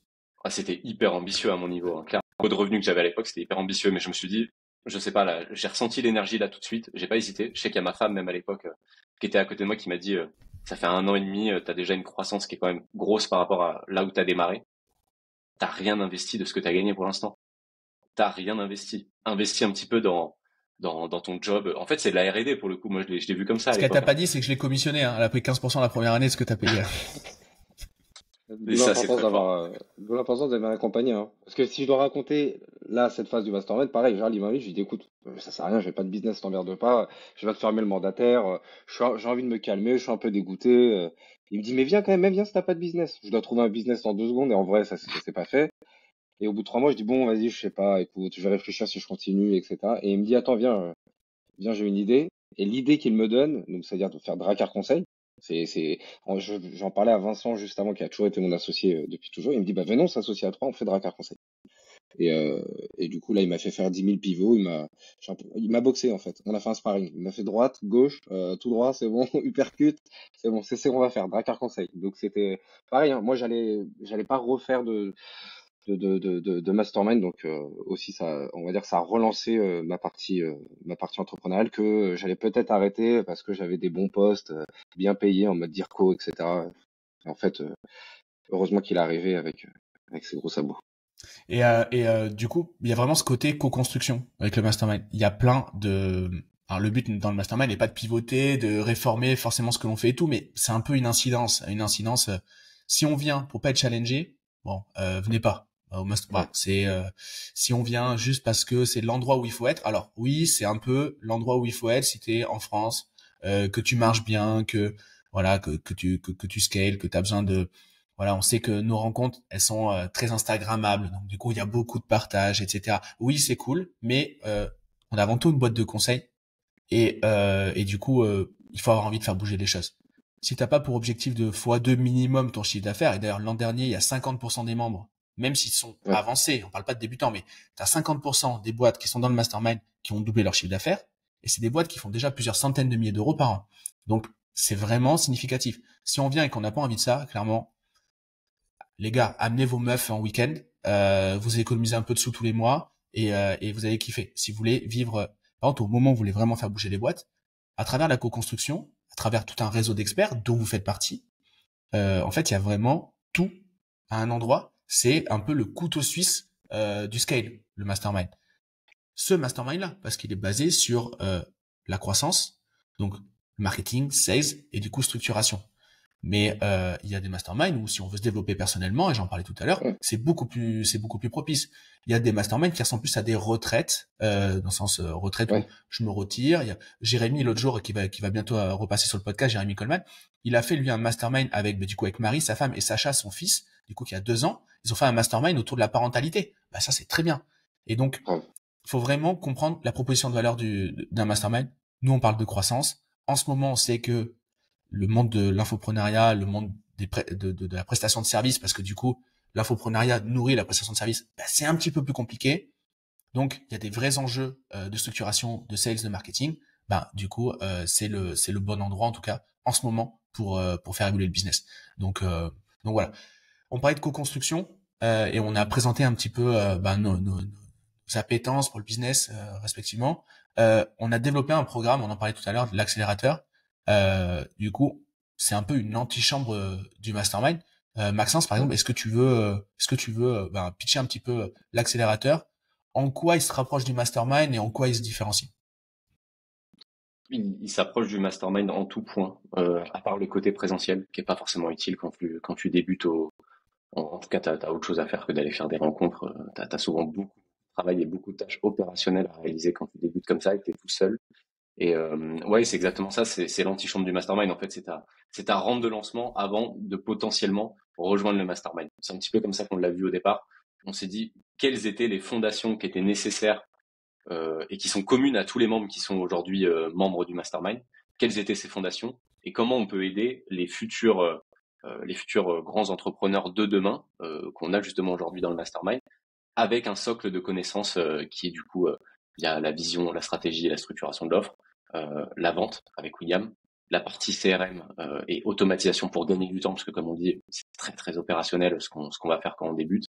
Euh, Donc, et avec évidemment la Vincent, cette publicité et partie-là, l'acquisition. ouais.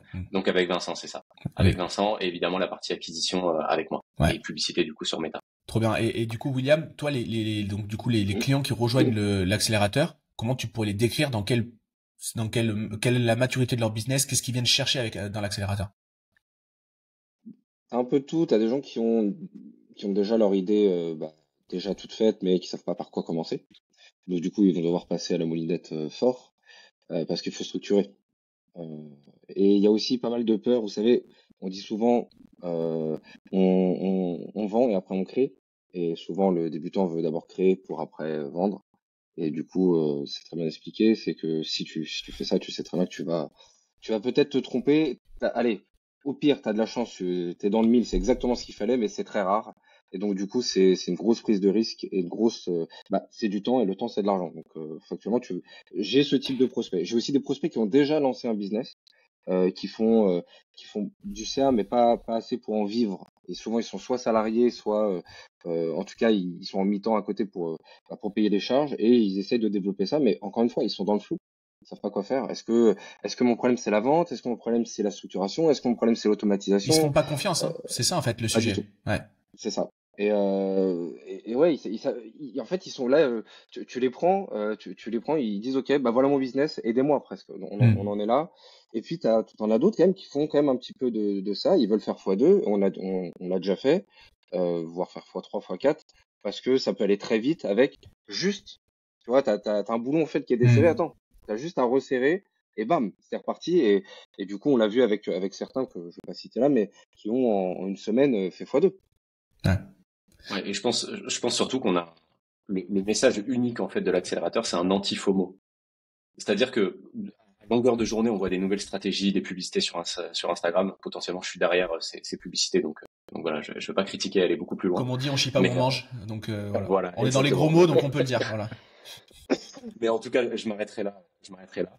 Euh, mais c'est un anti-FOMO dans le sens où va dans une va dans une direction unique. Nous, on a cette direction avec l'accélérateur. On est tous les quatre très accordés sur la manière d'aller scale un business ou même de débuter un business. Et en fait, la manière, c'est tout simplement de trier tout ce qui va te servir à rien, d'enlever tout le superflu et d'aller vraiment à l'essentiel. Et pour ça, je pense qu'on a la bonne méthode aujourd'hui. Donc Ouais. vraiment, si je devais retenir un mot, moi, de notre méthode dans l'accélérateur, c'est vraiment anti-FOMO. Ouais. Mais de toute façon, le 0 à 10K, parce que c'est un petit peu ça la promesse Oui. de l'accélérateur. En tout cas, c'est ce qui a marqué en headline. C'est voilà comment on génère 10 000 euros avec du service, avec une activité de coaching ou avec une activité de formateur. C'est un truc de bourrin. On se pose pas de Mm. questions tant qu'on n'a pas fait 10K par mois de manière prédictible. C'est un truc de bourrin. C'est je développe mon expertise, j'ai un positionnement qui est clair. J'ai des fondations solides sur la vente, j'ai des fondations solides sur l'acquisition et je continue et je me bourrine. Et évidemment, mes ressources sont limitées quand j'ai un business qui fait moins de 10 000 euros par mois, donc je n'ai pas l'occasion de me diversifier. Je prends un truc et je le bourrine. Et donc, c'est vraiment une méthode pas à pas. De toute façon, qu'est-ce qui empêche une boîte de faire 10 000 euros par mois?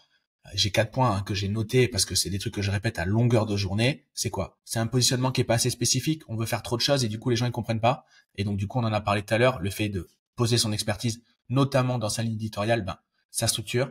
Le fait d'avoir une expertise qui est non reconnue, c'est toujours un peu l'œuf et la poule. Ok, il faut tes premiers clients pour avoir de la preuve sociale, mais pour avoir de la preuve sociale, il te faut tes premiers clients. Donc on fait quoi alors? On commence par quoi? Bah, nous, on a une méthode qui permet de collecter de la preuve sociale facilement et qui permet de démontrer de l'expertise.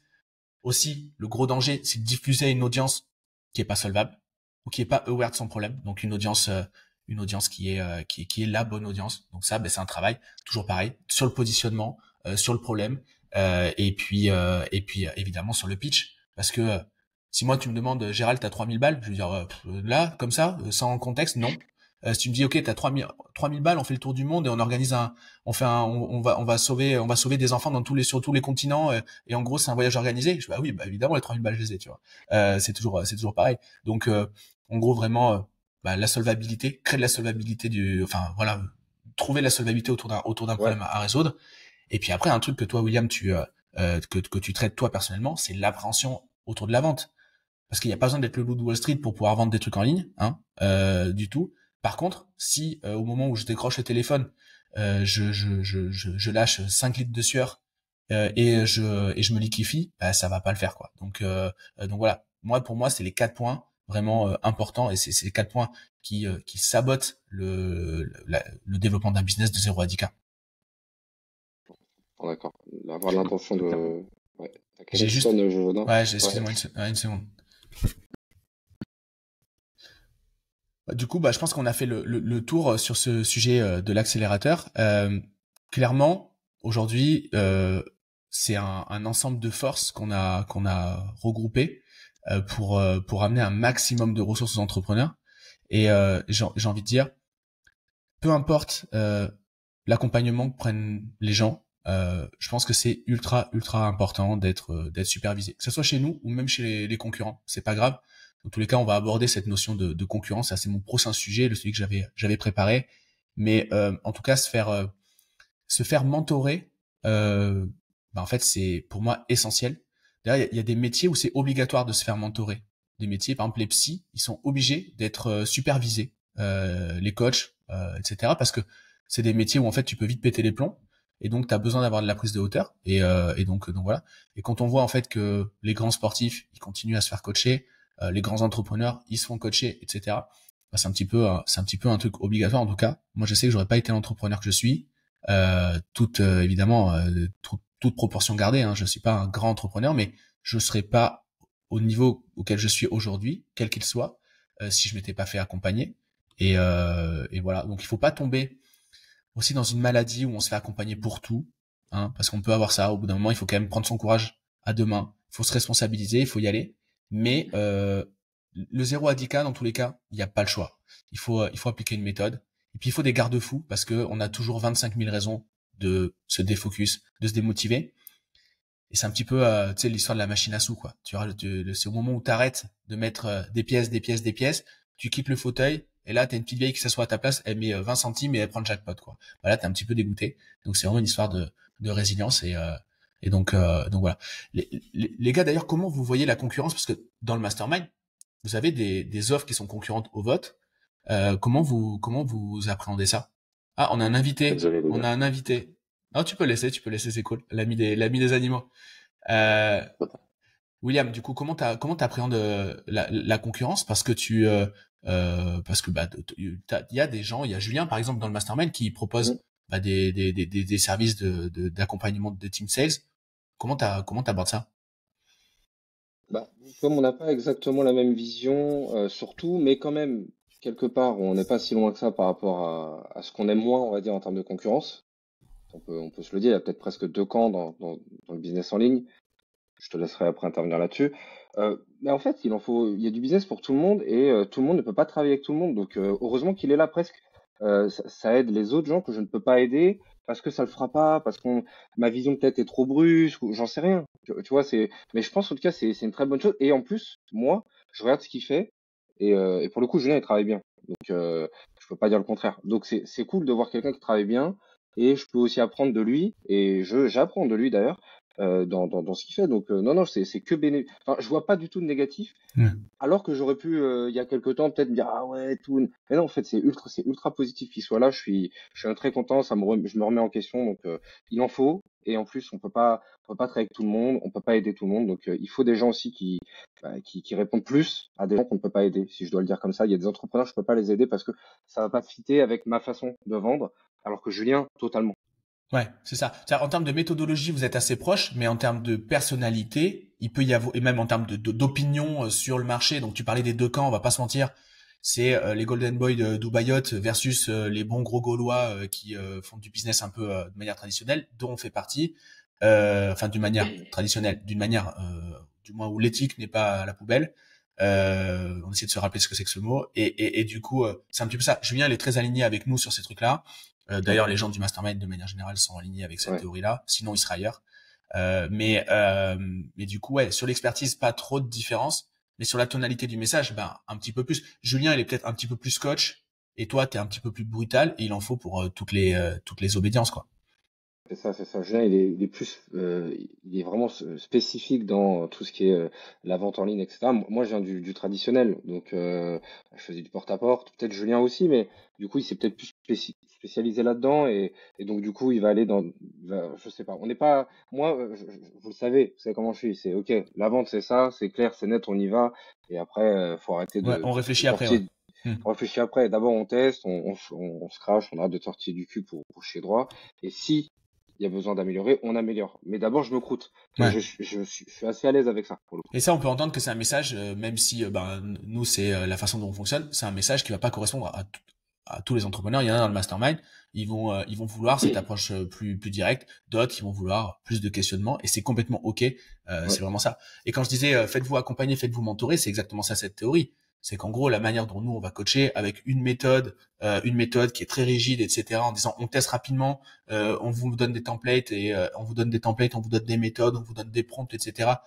Et du coup votre business vous le lancez en une semaine et par contre après ça nous laisse 2 mois et demi pour pouvoir du coup itérer et en faire votre version. Bah c'est notre approche à nous.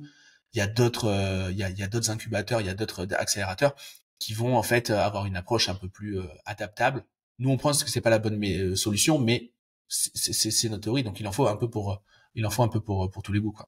c'est ça. Julien, il a aussi cette méthode-là, hein, pour le coup. C'est juste qu'on est un petit peu différent, mais en réalité, Sur pareil. la Hein, tonalité, quoi. Bah, exactement. sur la tonalité, il est là. Et souvent, je prends l'exemple des agences immobilières. Hein. Je veux dire, moi, je disais toujours aux futurs clients, euh, que ce soit moi ou une autre agence, prenez une agence. Parce que vous allez Ouais. perdre de l'argent de toute façon. Donc, Hmm. vous ne savez pas vendre, vous ne connaissez pas les rouages, etc. Immobilier, il y a quand même pas mal de petites méthodes qui font que vous allez vendre plus cher. Et si vous vendez plus cher, même avec la commission, bah, votre net, il sera quand même plus élevé que si vous l'avez fait tout seul sur le bon coin avec des Hmm. photos de merde. Donc, arrêtez de faire des photos de merde et prenez des professionnels. Ouais, trop bien. Et toi, Maxence, comment t'appréhendes cette notion de concurrence? Parce que dans le mastermind, potentiellement, il y a des infopreneurs qui cherchent un média buyer et du coup, vous pouvez vous retrouver en face sur les mêmes dossiers. Comment vous gérez ça? encore une fois, c'est exactement la même chose que William. C'est pas les mêmes méthodes. Ça dépend en fait tout simplement de ce qu'ils viennent chercher. C'est-à-dire que moi, j'ai une approche très spécifique, très evergreen dans mon approche, pas forcément sur du challenge, etc., des tunnels très énergivores. Je sais que ça peut imprimer du cash, je sais que ça fait rêver certains. Je sais qu'il y a d'autres agences qui bossent avec ce type de tunnel comme véhicule. C'est très bien. C'est très bien et je pense que ça s'adapte à chacun tout simplement. Je pense juste qu'on vient pas me chercher pour ces raisons-là. On vient bosser avec moi pour avoir quelque chose de peut-être plus écologique, plus sain dans l'approche, moins énergivore. Comme je le dis, ça imprime moins de cash. Il y a pas de souci avec ça. C'est plus long-termiste comme approche, c'est parfois plus long en termes de tests, mais voilà, c'est deux choses qui sont totalement différentes. Ouais. Et pour revenir sur la notion de concurrence, je suis assez d'accord avec William. Honnêtement, à un niveau de business, je pense que ce serait de la folie que de penser que le concurrent d'à côté n'est pas un potentiel allié ou autre, ou même une source d'inspiration par moment. Dans le sens où honnêtement, on n'est pas Amazon, on n'est pas Tesla. Franchement, à nos niveaux, on se partage juste des micro-parts d'un gâteau qui est tellement énorme que voilà. Ouais. Et Aucun de nous va prendre la moitié du gâteau sans laisser une petite part à l'autre, quoi. Il y a aucun souci là-dessus, je pense. je sais pas si vous vous souvenez, mais il y a quelques mois, quand Étienne Alcouf de Junto est passé dans le et non, et je dis n'importe quoi, c'est Maxime Blondel, pardon, Maxime Blondel. Oui. Je pensais à Étienne parce qu'Étienne a une agence, mais c'est Maxime Blondel qui est passé dans le mastermind il y a pas très longtemps. D'ailleurs, les deux sont passés dans le podcast et sont passés dans le mastermind en tant que conférencier. Maxime, il nous disait, n'oubliez pas qu'une boîte de service, et en l'occurrence là, on fait tous des services, c'est en effet 50% d'expertise, mais c'est surtout 50% de care. Et cette partie care, elle est, en fait, elle est pas universelle. Il y a des gens avec qui ça a fité, des gens avec qui ça a pas fité. Et en fait, c'est là où en fait est le facteur X, quoi. C'est là où il y a un arbitrage. Et donc ouais, il y a la partie méthodologie, expertise, etc. La partie care. Et moi, il y a pas très longtemps dans le mastermind, il y a une cliente qui m'a dit voilà, l'organique ça va, mais il faut que je développe plus de trafic. Du coup, tu me conseilles qui? En l'occurrence, on peut le citer, c'était Yvan et Gaspard d'un côté et c'était Maxence de l'autre. Je dis moi je te conseille personne parce que alors même si j'ai des intérêts capitalistiques avec Maxence, je dis, et d'ailleurs je le dis publiquement comme ça, je ne suis pas jugé parti, mais en fait, va voir les deux et demande-leur voilà mon projet, qu'est-ce que vous me proposez? Et tu vas voir la façon avec laquelle ils vont te répondre et tu vas voir aussi ce qu'ils vont te proposer. Donc le fond et la forme de la réponse. Et c'est là où tu vas voir si tu fites ou pas. Et toujours pareil, on disait tout à l'heure, on peut pas prendre tous les clients, mais les clients ne peuvent pas prendre aussi tous les prestataires parce qu'en fait, il faut que ça fitte. Et donc, moi, je pense que c'est important voilà, dans un mastermind, on a l'occasion de passer du temps avec ses prestataires. Donc encore une fois, ça fait un peu message promo, désolé, c'est un peu lourdingue, mais je crois vraiment à ce truc-là.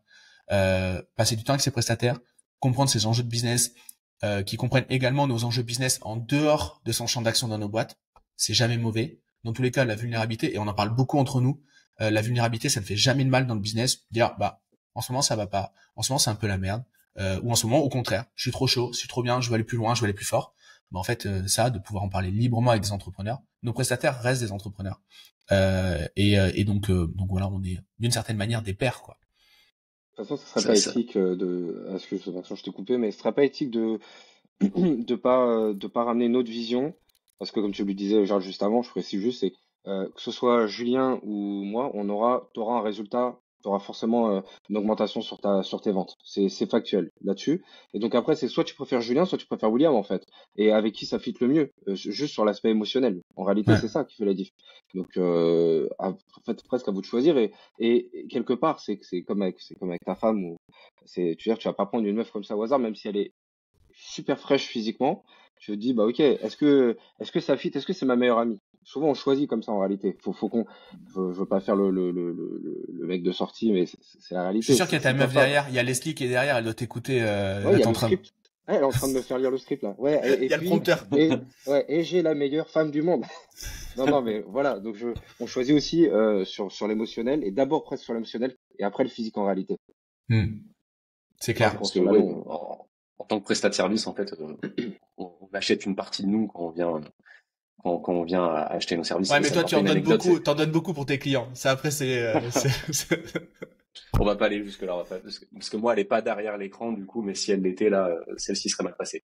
Donc, Non, je voulais parler d'une anecdote, ça me faisait penser à ça, et c'est assez fou pour le coup. J'avais un appel de découverte très récemment avec un prospect, tout simplement, qui avait des problématiques sur ses pubs, etc. Ça fonctionnait moins depuis 2-3 mois. Factuellement, je suis arrivé sur le compte, mon audit, il a été simple. C'est-à-dire, mon audit, ça a été, personne n'a touché au compte depuis 2-3 mois. Ouais, je me Il n'y rappelle. a aucune optimisation qui a été faite. Euh, j'ai pas su comment réagir. J'ai dit, bon bah voilà, je te le dis tel quel, il n'y a aucune optimisation qui a été faite depuis 2-3 mois, c'est normal que ça se casse la gueule et que ça parte dans la mauvaise direction. La personne en face m'a répondu, ah oui, mais le média buyer, il est adorable, et là je sais qu'il a eu des petits soucis familiaux récemment, donc il n'a pas pu gérer le compte, c'est pas de sa faute. Et tu vois, ça tu peux rien y faire. T'es juste face à une personne qui a une relation tellement forte avec son prestataire que de toute façon, toi, avec tes beaux chiffres, tes stratégies, tout ce que tu peux mettre en avant, ton audit, tu ne pourras rien vendre de toute façon. Et ça, faut juste l'accepter, je pense. Ouais. Et en tout cas, moi, je suis OK avec ça maintenant. Je pars du principe que j'ai trop de chance d'avoir un déçu potentiellement derrière, du fait d'enlever quelqu'un en poste avec qui la personne avait une super relation. Peu importe les chiffres que j'irai chercher. Je peux multiplier son ROAS par 10, ça ne changera rien. Ouais, c'est Et clair. ça, faut en être conscient, je pense. C'est clair. C'est clair, c'est clair. Et d'ailleurs, avec ton anecdote, tu précèdes mes deux dernières questions. Je voulais vous demander des anecdotes respectives sur l'expérience Mastermind. Et moi, j'en ai une aussi qui concerne l'un de vous deux. Donc, j'en parlerai en dernier. Je William, est-ce préfère que que tu t'as... la, je préfère William, que tu la dises maintenant, parce que si c'est sur moi, comme ça, moi, je ne dis pas la même. Mais non, non, non, vas-y, donne la, non, ta. vas-y. Non, vas-y. Moi, alors, vas-y, je commence si tu veux. Je commence si tu veux. Ouais. Ok. Première fois que je rencontre William, c'est dans un mastermind, comme il a dit, et en fait, bon, c'était pendant le Covid. Bon, bref, on fait un apéro qui dure un petit peu longtemps le soir. Et en fait, William s'est endormi sous sa douche pendant des heures et des heures, parce que bon, on avait un petit peu bu. Il était très fatigué parce qu'il avait beaucoup bossé dans la journée. Et c'est surtout pour ça. Et du coup, il s'est endormi sous sa douche. Au moment où il s'est réveillé, il y avait toute la chambre d'hôtel qui perlait. Il pleuvait dans la chambre d'hôtel à cause de la condensation. Lui, il ressemblait à un raisin sec. Il était tout fripé. Et donc voilà, donc c'est la première fois que j'ai rencontré William. Donc voilà, le mastermind, ça cède de belles amitiés. Et puis surtout, ça fait de belles anecdotes pour les podcasts. À toi, Et William. ouais. C'est une anecdote un peu plus sérieuse, ok. Oui, moi j'étais parti sur un truc sérieux, sur un cassage de croyances, mais Bah, vas-y. Il nous reste 8 euh, minutes. Il faut qu'on passe les deux parce qu'on enchaîne en suivant. ok. Non, moi il y a un truc qui s'est passé il y a pas longtemps, et pourtant j'étais très dur sur le sujet. Je pensais qu'il y avait que les commerciaux qui pouvaient vendre, Hmm. et je me suis rendu compte avec diverses expériences avec les clients que parfois, ça marche pas avec tout le monde, mais parfois, et ça, il y a très peu d'head of sales ou de coach en vente qui sont d'accord avec moi, c'est le client, comme il est croyant et pratiquant, tout à l'heure je parlais que de croyant, mais là il est croyant et pratiquant, si on lui donne quelques bases de vente et qu'il y a un bon marketing et que les leads sont très bons, prenez Maxence, et bah ça fait des chocs à pic. Et ça m'a surpris d'avoir ces pensées-là parce que vraiment, je me suis dit, mais jamais un commercial, il faut qu'il soit formé, il faut qu'il connaisse les rouages, les techniques de vente, etc. Bah, je me suis fait sur les mollets quand j'ai vu que, ah ouais, en fait, il y a des gens qui sont croyants et pratiquants avec un petit cadrage, ça fait des chocs à pic. Et alors, c'était quoi les skills qu'ils avaient qui faisaient que ça fonctionnait?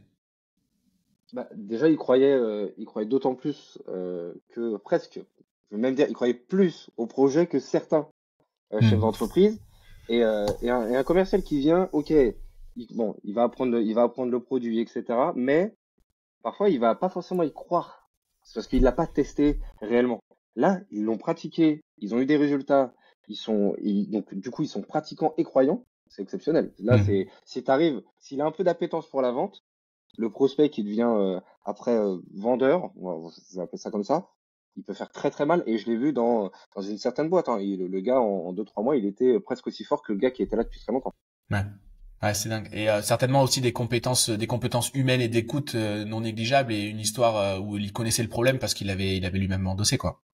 C'est ça, c'est ça. Après, il faut faire attention. Hein. Attention, ne va pas trop dans le moi-je, ce Ouais, que bien je sûr. disais au départ. C'est juste ça, voilà, qu'il faut cadrer, des choses comme ça. Mais sinon, c'est exceptionnel. Trop cool. Merci à William. Maxence, une anecdote mastermind. Anecdote, moi l'anecdote à laquelle je pense là directement, c'est celle de Lucas et Fabien. Je pense qu'ils seront ok d'être cités. On peut en parler parce que l'anecdote est vraiment pas mal pour le coup. Euh, je me revois en fait un matin avec des gars qui venaient d'arriver, qui se sont mis au premier rang comme ça, premier jour de mastermind. Et première pause, au bout d'une heure de mastermind, je suis dehors en train de prendre mon café. Ces deux gars, ils viennent vers moi du coup. C'est la première fois que je les rencontrés pour le coup. Et ils viennent me voir. Et pour le contexte, on parle de mecs qui sont leaders sur leur marché en Europe, en e-commerce. Donc voilà, pour bien comprendre. Ils viennent vers moi, ils me disent, mais en fait, ils vendent quoi les mecs qui sont ici? Et je leur dis, bah voilà, ils vendent de l'accompagnement, de la formation, etc. Et voilà, c'est ça leur business. Et ce jour-là, en fait, ils ont décidé de créer une formation à laquelle ils n'avaient pas pensé avant. Il leur a suffi d'une heure, en fait. Ils pensaient que c'était C'est pas ça vrai. l'anecdote. Ils pensaient que c'était pas vrai les gens qui C'est gagnaient vrai, de c'est l'argent. vrai. Moi, ils sont venus me voir aussi en me disant, mais on peut vraiment gagner de l'argent en vendant des formations. Il y a quelques millions là qui sont imprimés chaque année dans cette salle. Hein. Oui, tu peux. En fait, ils ont vraiment passé un week-end à se manger de la preuve sociale, c'est-à-dire oui c'est possible, regarde lui, oui c'est possible, pour ressortir et une semaine plus tard aller tourner leur première capsule vidéo pour préparer l'ébauche de leur formation, qui aujourd'hui est depuis un an en ligne, dont on fait partie du projet avec William justement, et la vitesse de croissance a été assez folle, donc comme quoi vraiment une simple conférence comme ça le matin, et encore c'est la conférence d'introduction de Gérald, pour vous dire. Ouais, mais elle était géniale. Elle était géniale. Elle était incroyable. Ouais, Mais c'est- il y a pas eu d'intervenant Non, c'est ça. spécifique qui a montré des chiffres ou quoi que ce soit. C'est vraiment la simple idée que c'était possible d'accompagner eux aussi des gens à faire la même chose qu'ils ont pu faire par le passé avec leur business. Et ils ont Et- eu une vélocité de dingue parce qu'ils se sont fait accompagner aussi de ouf. Ils ont pris des prestats chez un peu tout le monde. Surtout, ils sont arrivés avec une posture ultra basse en mode, nous, on sait pas, on veut juste le faire. C'est quoi le chemin, quoi? Pour le coup, Moi, je trouve, je termine avec ça, je trouve l'anecdote folle dans le sens où Ouais. on a vraiment tous les avantages du mastermind, en fait. C'est-à-dire t'as eu l'idée au moment où il fallait avoir l'idée. T'as eu la discipline, parce que du coup, t'en as parlé à tout le monde pendant tout un week-end et t'as dit, oui, je vais monter une formation, je vais la faire moi aussi, ma formation. Et ils l'ont fait. Et la force du réseau, parce que du coup, ils ont juste pioché les prestats qu'il leur fallait à droite, à gauche, au sein d'un même réseau. Et Ouais, c'est mais assez dingue. pour le coup, ils ont pris l'accélérateur. Hein. Si vous regardez bien, ils ont pris Ouais. Vincent pour le CRM, C'est vrai. ils ont pris Gérald pour la structuration, ils ont pris Maxence pour le media buying, et nous, on a créé l'équipe de vente aussi, pareil, de A à Z. Il y avait personne. Hein. C'était vraiment, c'est allez-y. Hein. Faites ce que vous avez à faire. On n'a aucun commercial à portée de main, quoi. J'ai dit, ok, bon bah c'est parti. Donc, Non, mais exceptionnel. ces gars-là sont, bon, déjà en plus d'être giga sympas et je les kiffe, sont un modèle aussi de coachabilité. Ils sont vraiment très très forts. Ils vont pousser eux aussi leur mastermind e-commerce dans quelques mois. Donc ça aussi pareil, je vais pousser fort autour d'eux parce que c'est vraiment il faut les encourager et puis c'est des putains de gros entrepreneurs avec avec beaucoup d'humilité et ça fait du bien alors qu'ils pourraient réellement se la péter. Donc non ça c'est cool. Les gars, c'est l'heure puisque nous on a un rendez-vous dans 3 minutes. Merci beaucoup d'avoir joué le jeu pour cette reprise. Je suis très très très content d'avoir repris les gros mots et d'avoir repris dans ces conditions avec vous. C'était trop cool. On vous reverra, je pense, dans les prochains épisodes. Il nous reste plein de trucs. On n'a pas parlé des martingales. On en parlera un petit peu sur un autre épisode. On en parlera des martingales vente, martingales acquisition. On parlera de plein de trucs. On parlera de Dubaï, on leur en fout plein la gueule. Et voilà, je vous laisse éventuellement le mot de la fin respectivement. Si vous avez une dernière phrase. Et puis, en tout cas, merci à tous. Pensez à vous abonner, ceux qui ne le sont pas. Pensez à liker. N'hésitez pas à nous suivre aussi sur nos réseaux, sur nos Insta. On répond à tous les DM. Donc voilà, si vous avez un projet, soit d'accompagnement, soit vous avez une question pour votre business, vous n'avez pas envie de vous faire accompagner, vous avez une question, n'hésitez pas. On est vraiment là pour amener de la clarté dans notre industrie. Donc voilà, William, un petit mot. Bah c'était top, ça fait du bien. Juste pas trop tôt la prochaine fois quand tu m'invites à un podcast. Mais sinon merci, c'était cool. Ça me lance ma journée. J'ai envie de tout défoncer à chaque fois que je fais un podcast avec vous. Donc Trop bien. voilà, Merci William. Et Maxence, t'as le mot de la fin du coup. Ouais, c'est pareil. Dites-vous que même avec ce podcast, en tant qu'intervenant, j'ai eu des idées pour mon propre business là qui me sont venues entre-temps. Donc je vais vite appliquer. J'ai la session du mastermind juste après pour ça, donc ça va être parfait. Et voilà, on se dit à bientôt sur les gros mots. J'ai hâte. Trop bien. Merci les gars. À très bientôt. Ciao ciao.